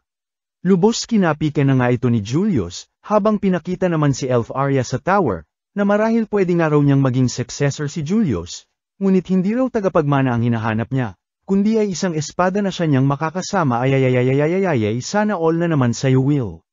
Ikaw ang scam Julius, na umaasa sa tulong ng iyong mga kasama para may sigawa ang spell na Arswise. Dagdag na nga ni Will na lubos kinagalit ng baliw at nabistaw siya ng ating bida. Sa galit nito ay sunod-sunod na atake na ang ibinir nito kay Will, na siya namang basic iniiwasan nito, sabay pang isingisi na naman ng baliw at bagamat limitado lamang ang clone na kaya niyang gawin kapag wala ang tulong ng kanyang kasamahan, ay di naman daw malalaman ni Will kung asan siya sa mga ito, kaya wala peren daw itong laban sa kanya. Biglang urong na nga ang itlog nito nang magulat sa biglang paglutang ni Will sa kanyang harap at mukhang alam na siya ang tunay na Julius, na pilit dumpen sa pangangulit-ulats din naman kay Will. Lubos pinagtaka na nga nito kung paano raw nalaman ni Will na siya ang orihinal na Julius. Ayon naman kay Will ay dahil ito sa pagkakaiba ng temperatura ng mga clone sa orihinal na caster, at ang di-perpektong pagkontrol sa mga clone ay nagbibigay mas mababang temperatura dito na tila isang ice walker na may ice crystal sa mga paa ng mga ito. Imposible, paanong ang isang walang kwentang tulad mo ay mas may alam sa spell na ito kumpara sa akin, pagkabwisit na nga ni Julius sa ating bida. Sa magkababata kami bobo lang, ribat naman ni Will at lumaki nga raw silang magkasama sa bahay amp una ni Elf Arya. Kaya nasaksihan niya ang mga spell nito na lubos niyang kinamanghaan at pinag-aralan. Kinikilig namang nakikinig si Elf Arya sa tower habang pangiti-ngiti naman ang ating loverboy, at binanatan si Julius na alam niya raw lahat ng lakas at kahinaan ng magic ni Elf Arya. Tumahimik ka na, sigaw naman ang baliw sa ating bida, at huwag daw Bo Moses ang isang no talent na walang kwenta, napalawnay na paluhod na lamang at nagmumunta nga lamang sa harap ng ating bida. Samantala, pinuri naman ito ni Will, dahil wala pa raw magpahanggang ngayon ang nakakagawang gayahin ng spell ni Elf Arya bukod dito kay Julius, ngunit ang spell nga raw na Arswise ay naimbento ni Elf Arya noong 2 taong gulang pa lamang ito, na siya nang sumampal sa buong pagkatao ni Julius pagkat ang todo pinagmamayabang niyang nag-ayang spell ay ginawa ni Elf Arya noong bata pa. Tawa-tawa na nga lang ang baliw na umalingaungaw sa buong stadium at tila nawala na sa sarili, na sa sobrang galit ay nakapaglabas ng 7 clones na lubos kinamangha ng mga nanunood, sabay niyabangan na naman si Will na akala raw ba nito hanggang 4 lamang ang limit niya. Abat di pa nga dito natapos ang patrivia ni Will at sa naaalala niya raw ay 10 elfie ang bumabanat sa kanya noong bata pa sila, nasampal na naman sa pride nitong baliw kulang na lamang lumuwa na ang mata sa galit kay Will. Sandamakmak na ice tubig na nga ang ibinira nito sa ating bida, na basic iniwasan lamang ni Will, na sunod-sunod na ngang pinabagsak ang clones ni Julius habang bahagbuntot naman sa pagtakbo ang baliw papalayo kay Will. Hataw dito, hataw doon, walang makakapigil sa bida nating pumapag-ibig at tanging si Elfie ang laman ng dibdib. Takbo dito, banat doon, liksing di inakala ng lahat maging nitong baliw na kalaban na wala nang nagawa, kundi romansahin ang galit ng ating bida. Ayon good night sa panganita nga. Ngayon ka magsalita hype ka. Good luck sa gastos mo sa dentista. Di mahulugang karayom na nga ang buong stadium na magsigawan na ang lahat sa mga kaganapan, at di nga inasahan ng lahat na matatalo ng no talent na si Will ang isang pangmalakasang mage na si Julius. Yehey na nga ang lahat lalo na ang mga chicks ni Will, at bukod sa panalo nito kay Julius ay mukhang panalo na nga rin daw ito sa crown attack, hanggang sa magulat ang lahat sa paglutang nila Wignall na siya nang nakakuha sa korona, at habang busy nga raw sa paglalaban sila Will at Julius ay kinuha na nila ang korona. Nalubos kinatuwa ni Mike at panalo ito sa papestahan niya at inanunsyo na ang pagkapanalo ng manok niya, ang Squad 12 na pinangungunahan ni Wignall. Dito na nga natapos ang kompetisyon habang sa tower naman ay napatanong itong si Elf Arya kung may spell daw ba na nakakabago ng nakaraan, o kaya naman nakakabura ng alaala. Wala raw ika naman ni Cerisa, na kinataranta ni Elf Arya pagkat di niya naman daw binabanatan dati si Will, bagkus ay nais niya lang naman daw masolo ang ating bida at makalaro ng sila lamang. Poker face na nga lang si Cerisa sa dinadaing ng dalaga, habang itong si Sayo naman nabuisit na naman, at maging si Julius daw ay natalo na rin ni Will. Nagsorry naman si Will at di niya nga raw nagawang makuha ang korona pero at least daw ay natupad niya ang kanyang pangako. Papako na rin lods ng like at subscribe ko, salamat. Inuman na, masayang bungad na nga ni Mr. Donner na lubusang pasasalamat sa ating bida dahil sa ginawa nito para sa kanila, na nanalo sa nakaraang laban nito kay Julius. Happy na nga ang mga dwarves kasama sila Will at mga kaibigan nito, maging si Professor Wertner na napalaban na rin sa inuman. Habang nagkakasayahan ay napatanong naman si Mr. Donnan kung na-scout na raw ba itong si Will ng mga taga-tower. Aces o lots po Mr. Donnan, ika na nga lang ni Colette, at bukod sa nagkagulo nga raw ang team nila, ay di pa nila napanalo ang nasabing patimpalak, nakasalanan nga raw lahat ng bida-bidang si Sayon na lubos kinabibwisita nitong dalaga.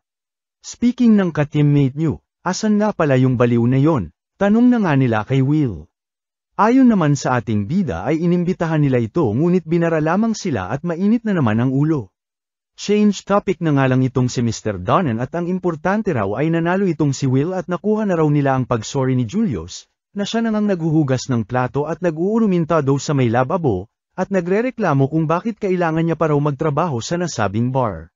Banat naman ng may-ari na hindi raw sapat ang sorry lang, at sa kanilang mga dwarfs daw ay mas pinapahalagahan ang gawa kaysa sa puro salita, tsaka sakto kulang daw sila sa tao, ika na nga nito sa nagrereklamong pabibo.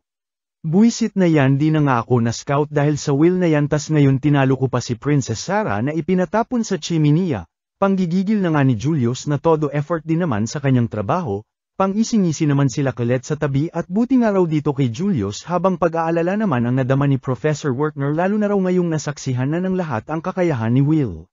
Siguro naman mas magiging maganda na ang pakikitungo ng iba sa kanya simula ngayon, ika naman ni Colette na kinasana nga na lang ni Professor Wertner.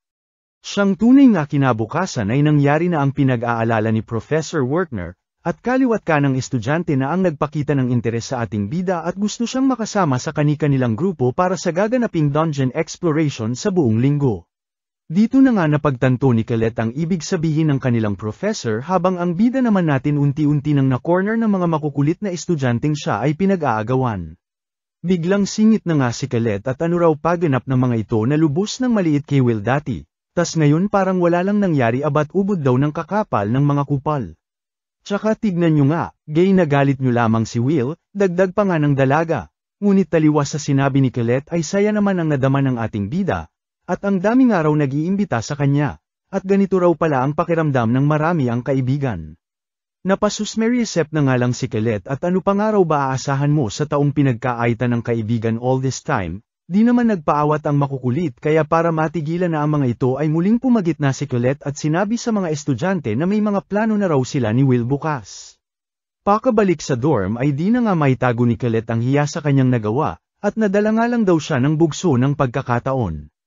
Pang-aasar naman ang natanggap nito mula sa kanyang roommate na si Rose at bali-balita raw na may date ito bukas, na kinataranta na nga ni Colette at sinabing di raw kuno ito date. Tinawanan nga lang ito ni Rose at paghandaan na nga lang daw ito ni Colette nang kung sakaling date man ito ay at least ready raw itong pumapag-ibig na dalaga. Kinabukasan ay todo outfit na nga itong si Colette sa date shopping kuno nila ni Will, ngunit anuman daw ang mangyari ay sisiguraduhin niyang magiging date nila ito, ika na nga ng pa-blush-blush nating dalaga. Todo pa cute na nga si Colette nang dumating na ang ating bida, na siya na ngang pinuri ang pormahan at buhok niya kaya ayon kilig-kilig si ate mo.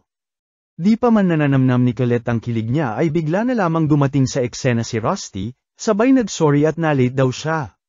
Lubos na guluhan na nga si Colette sa kung ano ang nangyayari, hanggang sa ipaliwanag ni Will na nais daw sumama sa kanila ni Rusty kaya pinasama niya na lamang. Mas masayang araw pag marami, banat naman ni Rusty sabay hablat kay Will at simula na raw nila ang pag-shopping, na nag-iwan na ngang naguguluhan dito sa pumapag-ibig nating dalaga at ano raw ang ginagawa ng dalawa at may pa-holding hands pa na paganap. Walang ano-ano'y belet na nga ang natanggap ni Colette mula kay Rusty na mas nagbigay kaguluhan dito at ano raw ba ang nangyayari. Iyak na nga lang ang ate mo at di na magawang dumiskarte kay Will, at bakod na bakod ni Rusty ang ating bida maski saan man sila magpunta. Inabot na lamang sila ng hapon ay wala man lang nagawa si Colette para make-ada moves dito kay Will, na napatanong na nga sa dalaga at kung may preno problema raw ba ito. Sino ba yang Rusty na yan? Biglang pitik na nga ng galit ni Colette at bakit tila napaka-close daw nilang dalawa. Masyado raw maganda ang mukha nito para maging lalaki, pag-uuruminta daw na nga ni Colette sa ating bida. Hala siya o'y lalaki yun si Rusty, depensa naman ni Will at kasama pa nga raw niya itong maligo, na talagang ganito na raw ang ugali una pa lamang niyang nakilala. Kalaunan ay bigla na naman ngang umeksena si Rusty at may dalang inumin para sa kanila, ngunit dalawa lamang na lubos pinagtaka ni Will. Ayon dito ay share na nga lang daw sila ni Will na muling kinabuisit na naman ni Colette kaya inialok ang kanyang inumin kay Rusty. Dito na nga tila nagkatitigan sila Rusty at Colette, na kalaunan ay kinausap si Will na asikasuhin na muna ang kanyang espada. Bagamat naguguluhan sa asta ng dalawa ay mariing sinunod na lamang ito ng ating bida at umalis na muna. Pakaalis ni Will ay wala nang sinayang pa na oras si Colette at rekta tinanong si Rusty kung may gusto raw ba ito kay Will. Dito na nga ipinabatid ni Rusty na mahal niya raw si Will higit pa sa kung sino man, at sigurado raw siyang mas mahal siya ni Will kaysa rito kay Colette, na lubos kinabuisit na nga ng pumapag-ibig nating dalaga. Ribat naman ni Colette na 4 na taon na raw ang nakakaraan, ay todo yakap daw sila ni Will dati, na marahil bahagi lamang daw ng madilim niyang nakaraan ngunit ganoon na rin daw yun. Di wow, pero nakasabay mo na ba sa pagligo si Will, banat na ngang muli ni Rusty kay Colette. Hindi pa, ika naman ni Colette pero pang malakasan daw mga yakap sa kanya dati ni Will. Ganoon ba, pero kami gabi-gabi naliligo ng sabay, walang palya, ribat na naman ni Rusty sa dalaga. Napasusmeriesep na nga lang si Colette at ano raw ba ginagawa nila nang magkasamang naliligo. Alam mo na yon, muling banat na nga ni Rusty at tila dragon at tiger na ngang nagsagutan ang dalawa, na nag-aagawan sa iisang batuta. Samantala, habang nag-aagawan ng dalawa sa ating bida ay nasalisihan na nga sila ng isang panibagong chicks na nagngangalang si Lehana Owenshaus. Ang estudyanteng tinaguri ang Miss Perfect ng kanilang akademya at niyaya ang ating bida sa isang gusali. Agad sumama naman si Will at dito nagulat nang makita ang mga top students ng kanilang akademya sa iisang kwarto, at nais nga raw bumuo ni Lehana ng grupo na kinabibilangan nilang 5 sa darating na dungeon exploration. Ano pa nga ba at pagkontra agad ang banat ni Sion at ano raw ginagawa ng ating bida dito, at maging si Julius nga ay di rin nagustuhan ang pagdating ni Will dito. Lubos na bahala na nga si Will habang poker face lamang itong si Lehana at may nagawa raw ba siyang masama. Walang ano-ano'y pumagitna na nga si Wignall sa kaguluhan ng iba, at pakinggan nga raw nila muna ang plano ni Lehana bago ang lahat.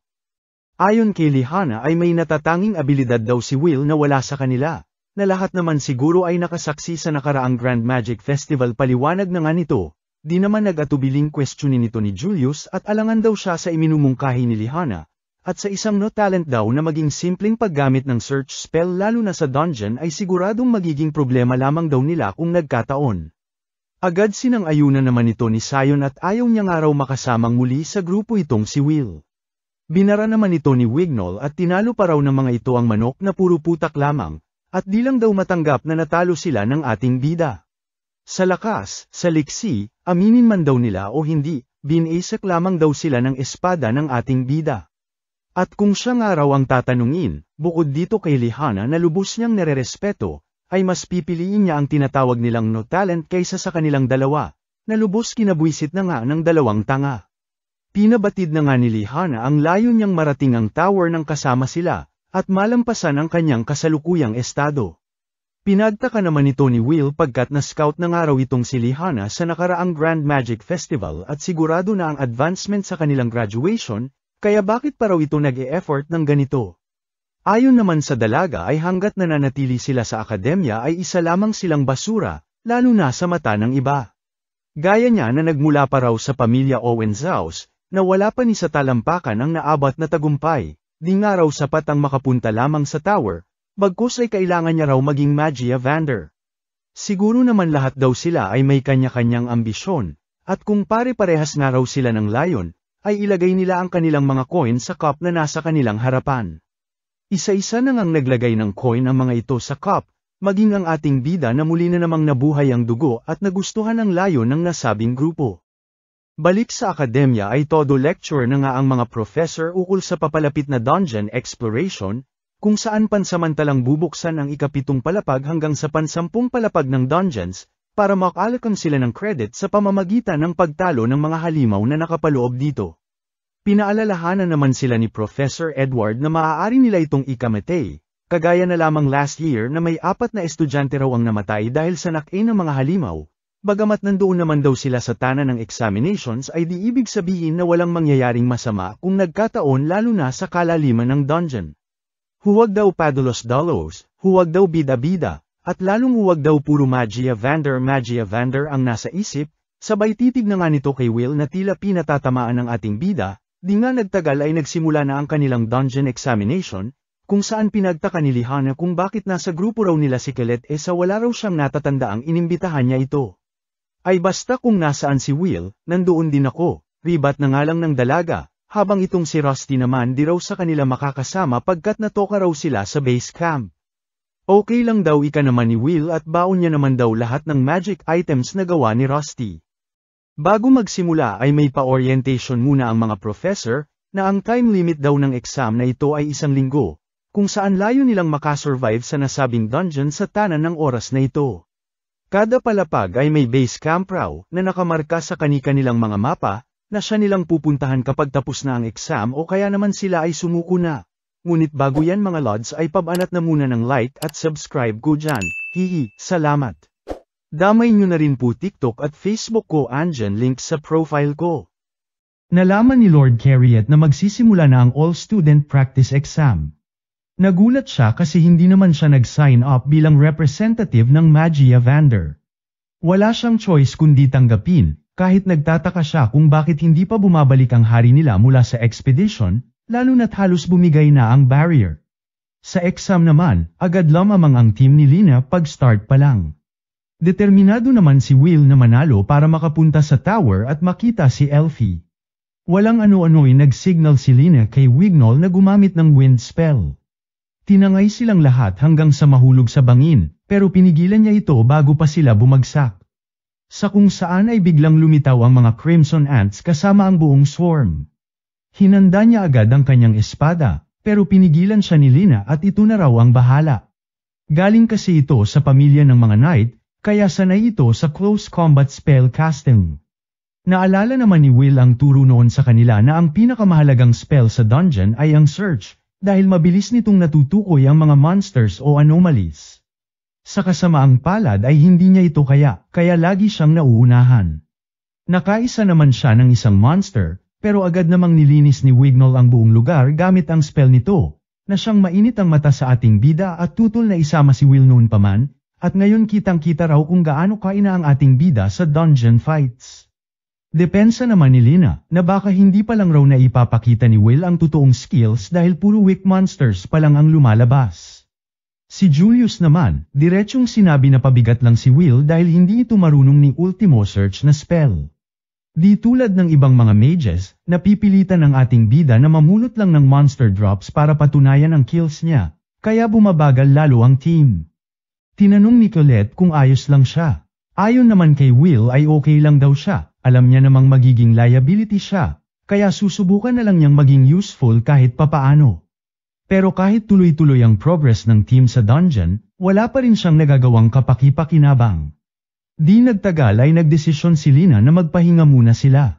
Hindi safe ang area dahil maraming monsters, kaya gumawa si Wignall ng illusion magic, isang wall of flames na hindi mainit pero nakakatakot tingnan, na siyang effective na panakot sa mga monsters. Habang nagpapahinga, pinamigay ni Will ang rations na hawak niya. Pero nang kay Wignall na, pinigilan siya nito, at ayaw nitong mahawakan siya. Bilang elf, hindi raw siya basta humahawak ng taong hindi niya nirespeto. At para kay Wignall, pabigat lang si Will. Hindi na lang ito iniinda ni Will, dahil alam naman niya na iba ang kultura ng elves. Galing sila sa ibang mundo at natural na gifted sa magic, kaya mataas ang tingin sa kanila. Medyo suplado talaga sila at kadalasan elf lang din ang pinapakisamahan nila.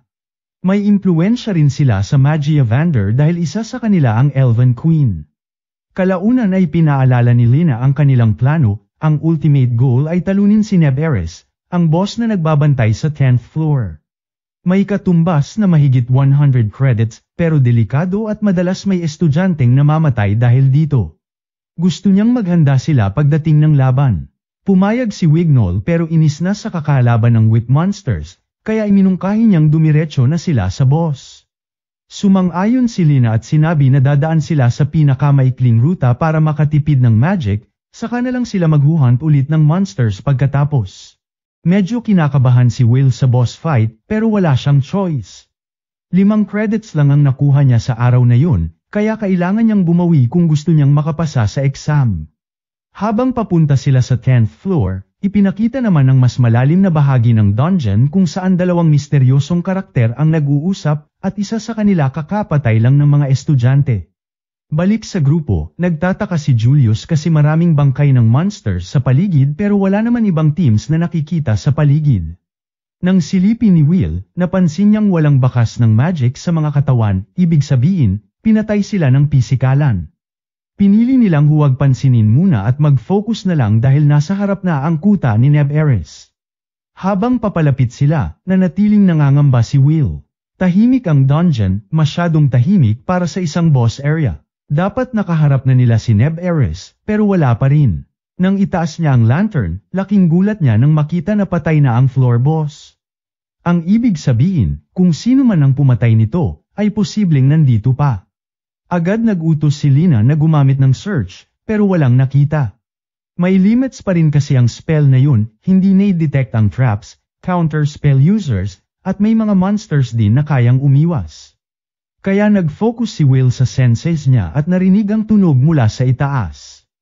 Pagtingala niya, isang nakakatakot na halimaw ang umatake. Nag-warning agad siya, kaya nakaiwas ang iba. Sa gitna ng kaguluhan, sinugod ng halimaw si Wignall at tinamaan ito.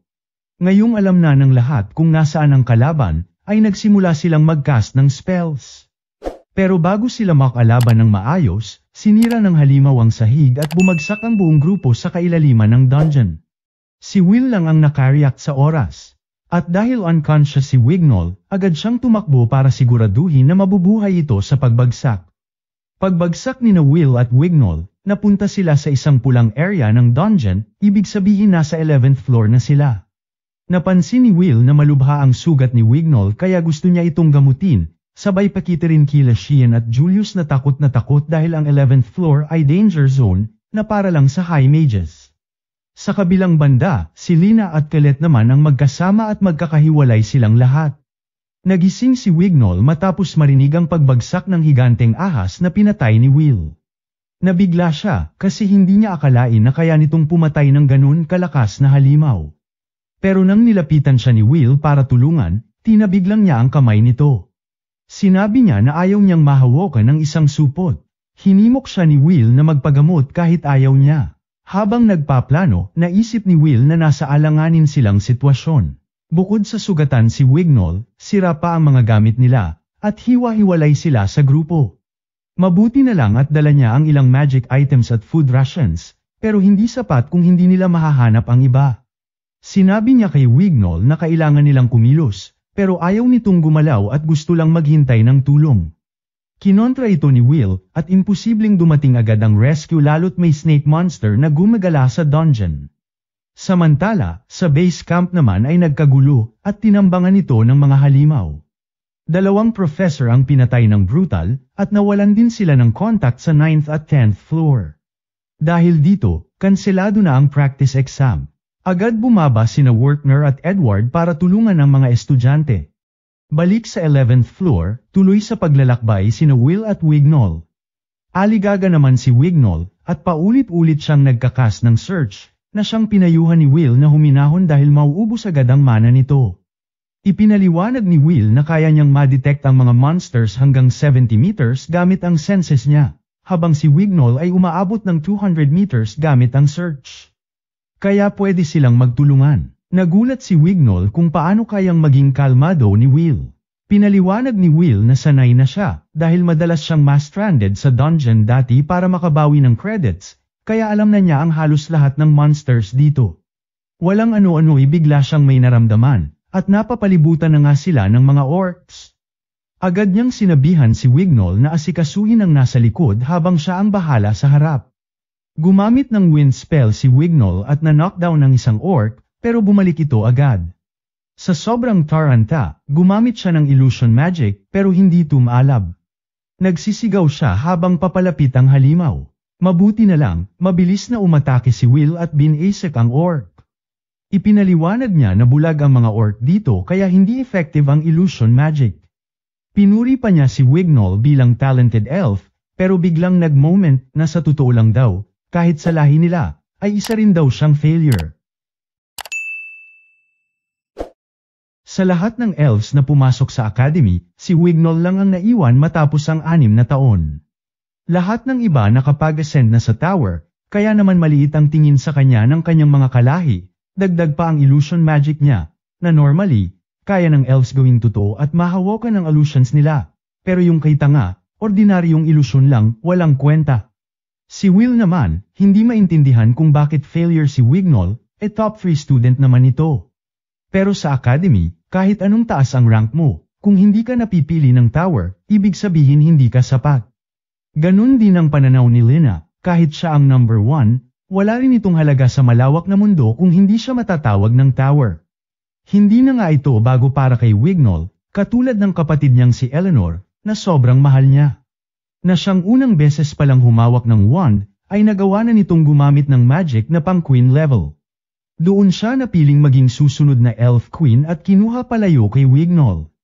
Simula noon, todo training na si Wignall para makahabol, pero lagi siyang kulelat kumpara sa iba.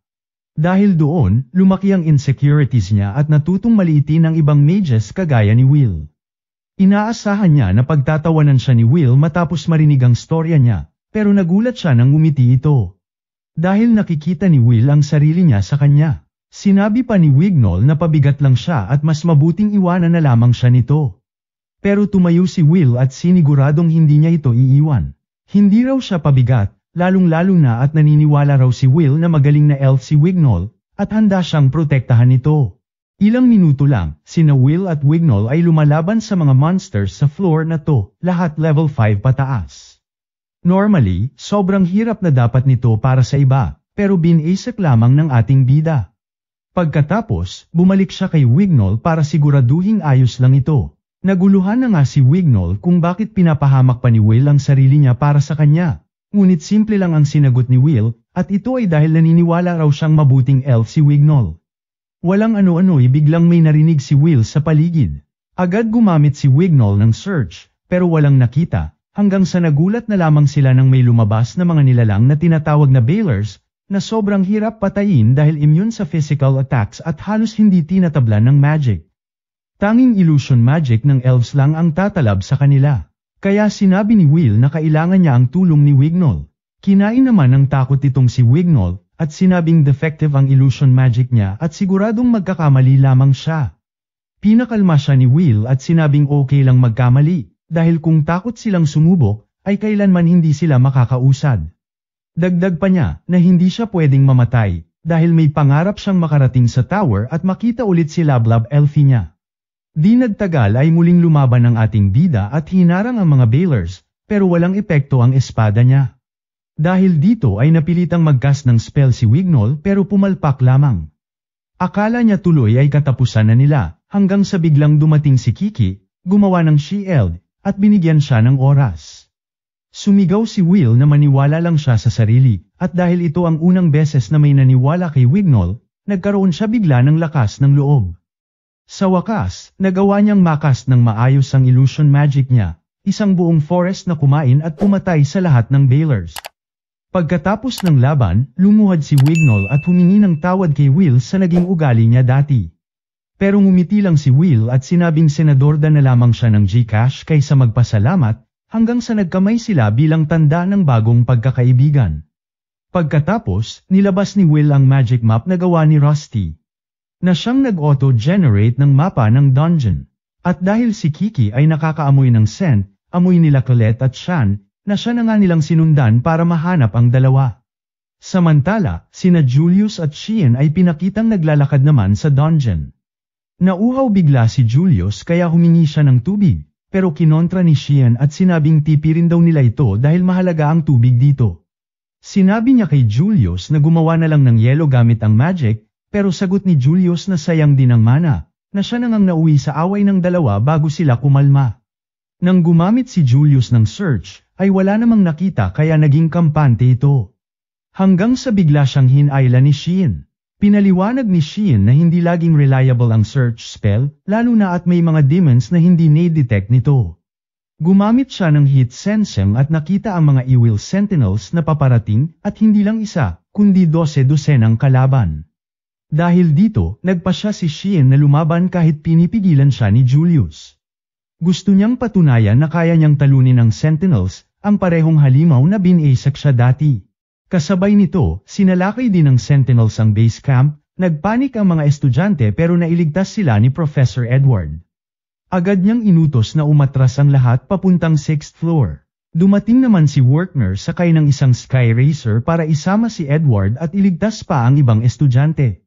Buti na lang, may koneksyon ng gemstone ni Kiki kay Workner kaya pa nilang mahanap ang lokasyon. Sa kabilang banda, sina Colette at Leona naman ay halos maubos na ang supplies matapos ang 16 na oras na paglalakad. Salamat lang sa skills ni Leona kaya nakakasurvive pa sila, na siyang aminado na kasalanan niya ang sitwasyon dahil siya ang nagyayang sumugod sa 10th floor. Pinagaan naman ni Colette ang loob niya, sabay sabing siguradong matatagpuan sila ni Will. Habang tumatakbo sina Will at Wignall, nakaramdam sila ng presensya at pagliko nila. Nadatna nilang si Sheehan ay nakatayo sa ibabaw ng mga bangkay ng sentinels. Akala ni Wignall siya lang mag-isa, pero lumabas si Julius at ipinaalala na kailangan niyang magsakripisyo ng 12-dosenang clones para matulungan si Sheehan manalo. At least, buhay pa ang dalawang kupal. Sa kabila naman, sina Colette at Leona ay nakatagpo ng dalawang misteryosong lalaki, si Headless at ang kasama nitong si Mars.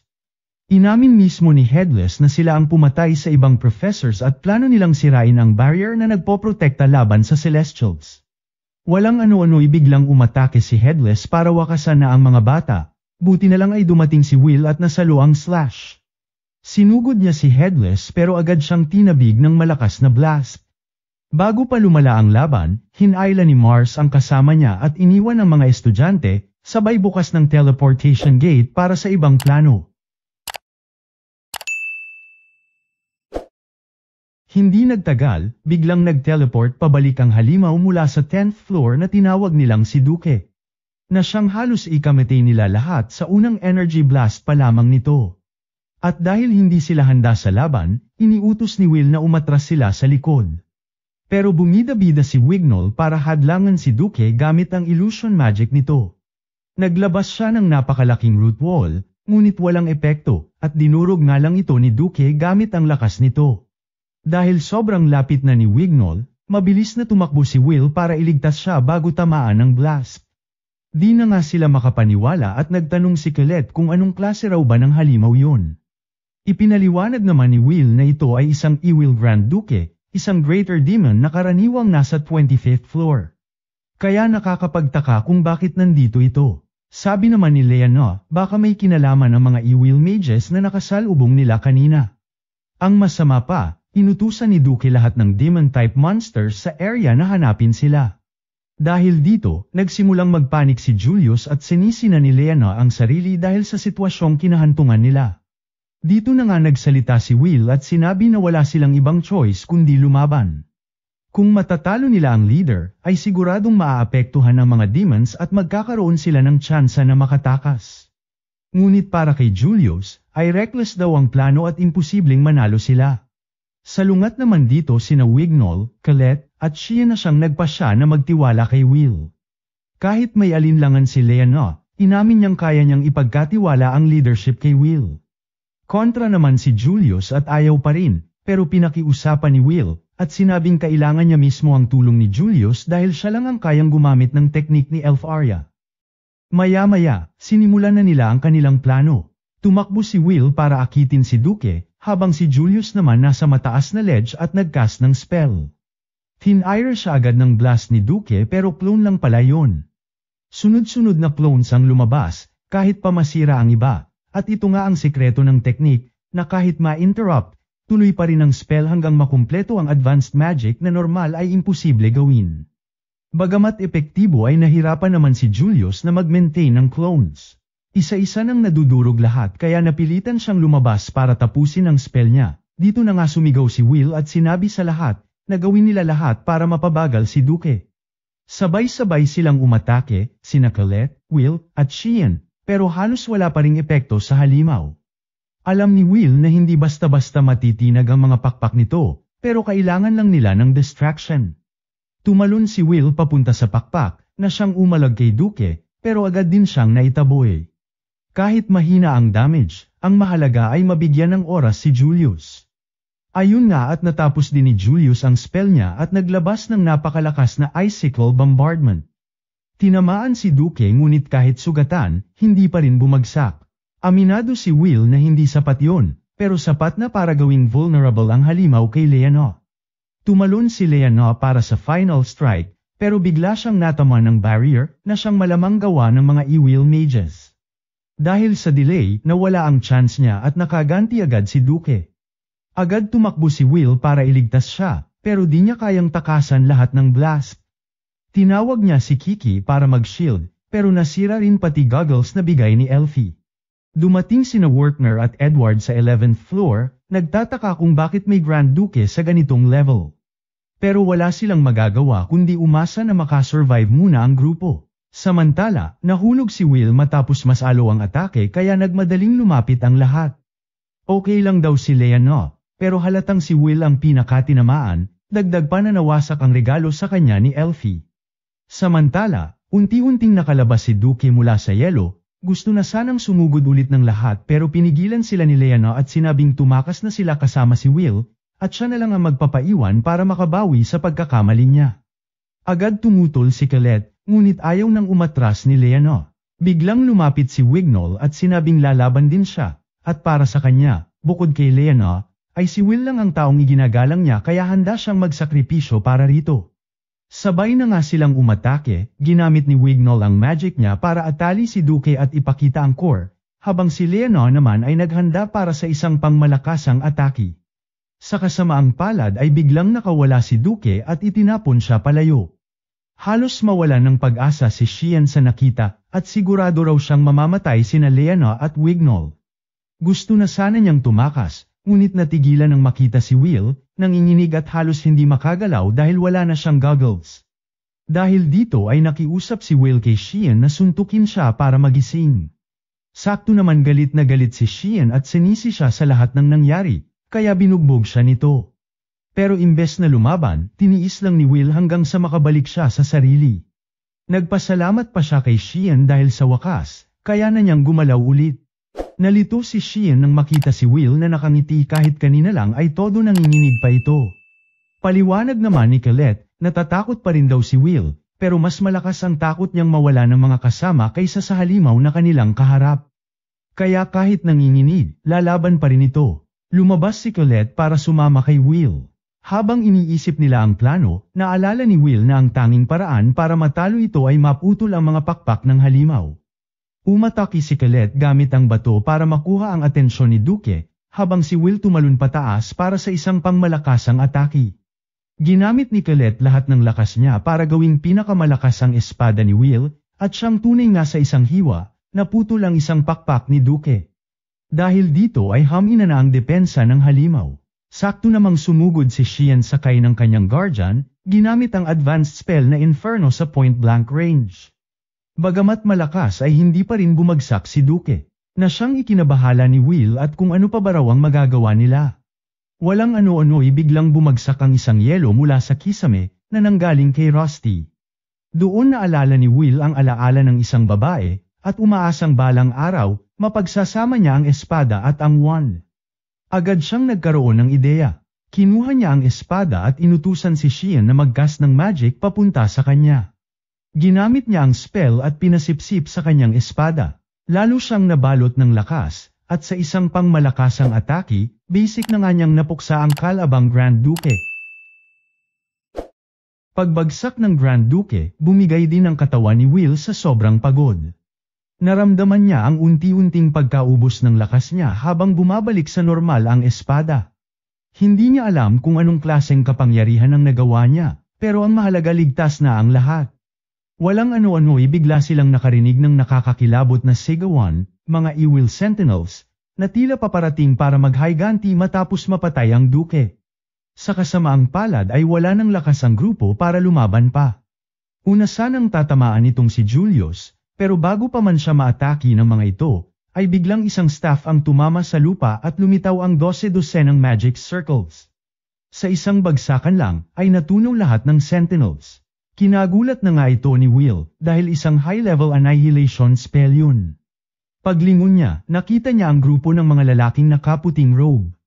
Dumating din sina Werner at Edward at halos hindi makapaniwala nang makita ang kanilang leader na nagtanggal ng hood, na nagngangalang si Aaron Old King, hari ng Nyavanders, at pinakamalakas sa lahat.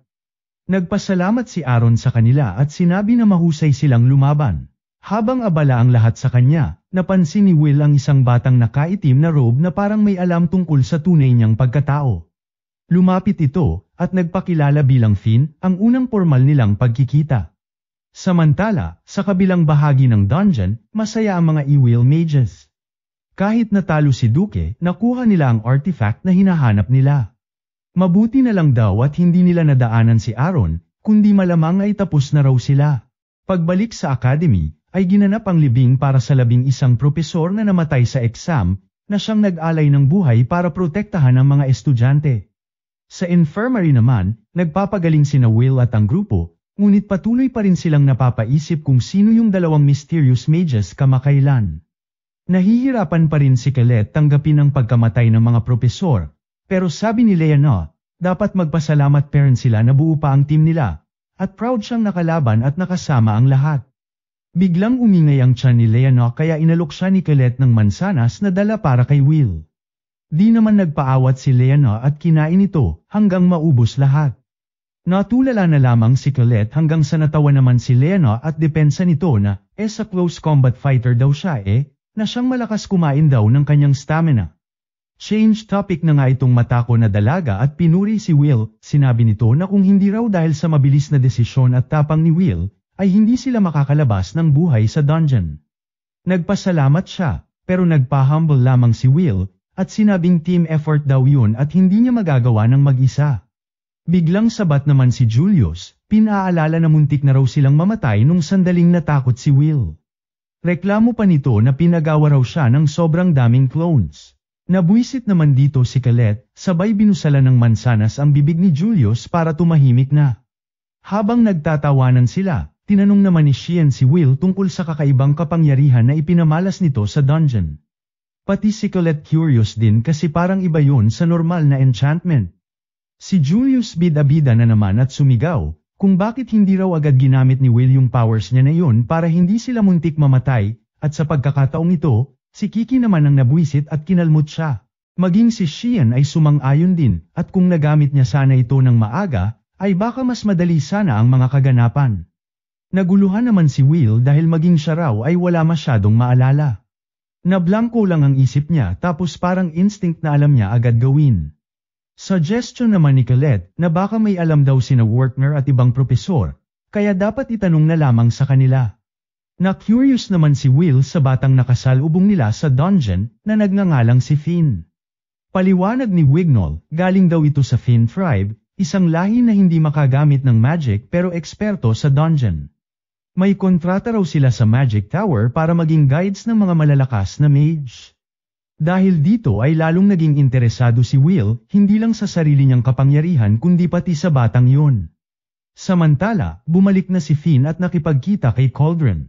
Masaya si Cauldron na nakabalik na sila mula sa mahabang expedition at tinanong kung hanggang saan sila umabot. Sabi ni Finn, umabot sila hanggang 49th floor, sobrang hirap, at marami raw silang nawalang high mages. Pagkatapos, ipinakita niya ang hawak na sirang espada.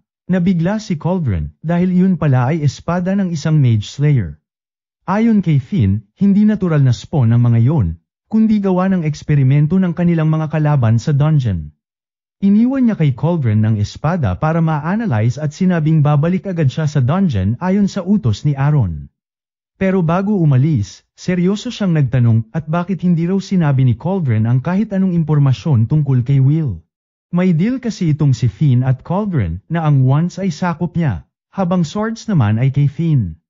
Kaya gusto niya ng paliwanag kung bakit si Will ay hawak ni Cauldron. Sagot naman ni Cauldron na normal sana na kay Finn mapunta si Will, pero dahil estudyante siya ng Magic Academy at balak maging Magia Vander, ay special case raw ito. Bagamat nagulat ay sumang-ayon na nga lang ito kalaunan. Kakaiba nga raw ang kasong ito, at ngayon lang siya nakarinig ng sword na gustong maging wand. Para kay Cauldron, baka si Will nga ang kailangan nila sa ganitong panahon. Sumang-ayon naman si Finn at sinabing iiwan muna niya si Will kay Cauldron, pero makikialam siya paminsan-minsan para makita ang progress nito. Kinabukasan, maagang nag-training si Will, samantalang yung iba sugatan pa rin. Nainggit si Colette dahil parang wala lang nangyari kay Will. Sagot naman ni Will na hindi raw siya komportable na nakatambay lang. Habang pinapanood siya, nagtaka si Julius kung anong klaseng katawan meron si Will para makapag-training agad. Biro pa niya baka dwarf sa loob si Will, na siyang agad pinagtanggol naman ni Wignall, sabay sabing kaibigan niya si Will at hindi siya dapat ikumpara sa mga barbarong dwarves. Biglang tumayo si Sion at sumigaw mula sa bintana, sabay hinamon si Will sa laban. Nabigla si Will pero hindi niya pinakinggan, hanggang sa tumalo na nga ito palabas kahit sugatan at halos matamba sa sakit. Pinigilan siya ni Colette pero ayaw talagang magpaawat. Para kay Sion, kung kaya raw gumalaw ni Will, ay kaya rin niya. At para sa kanya, ito na ang oras para tuparin yung pangakong duel nila sa Magic Festival. Napangiti si Will, tinaas ang espada at tinanggap ang hamon. Habang nagbato ng fireball si Sion, mabilis namang umiwas at umakyat sa pader si Will. Tila nag-enjoy na nga ang dalawa hanggang sa mapansin sila ni Werner, ayun nagtakbuhan silang lahat para iwas parusa. Lumipas ang 2 buwan, pumasok si Werner sa klase at sinabi na kahit naapektuhan sila ng practice exam incident, dapat mag-move forward na silang lahat. Ngayon, simula na ng graduation exam, na siyang pinaghandaan ni Will at anuman daw ang mangyari, ay balak niyang makapasa at makarating sa Magic Tower para matupad ang pangarap niya kasama si Elfie. At dyan nagtatapos ang Season 1 natin mga idol, kaunting pisil na rin po sana sa like at subscribe. Salamat!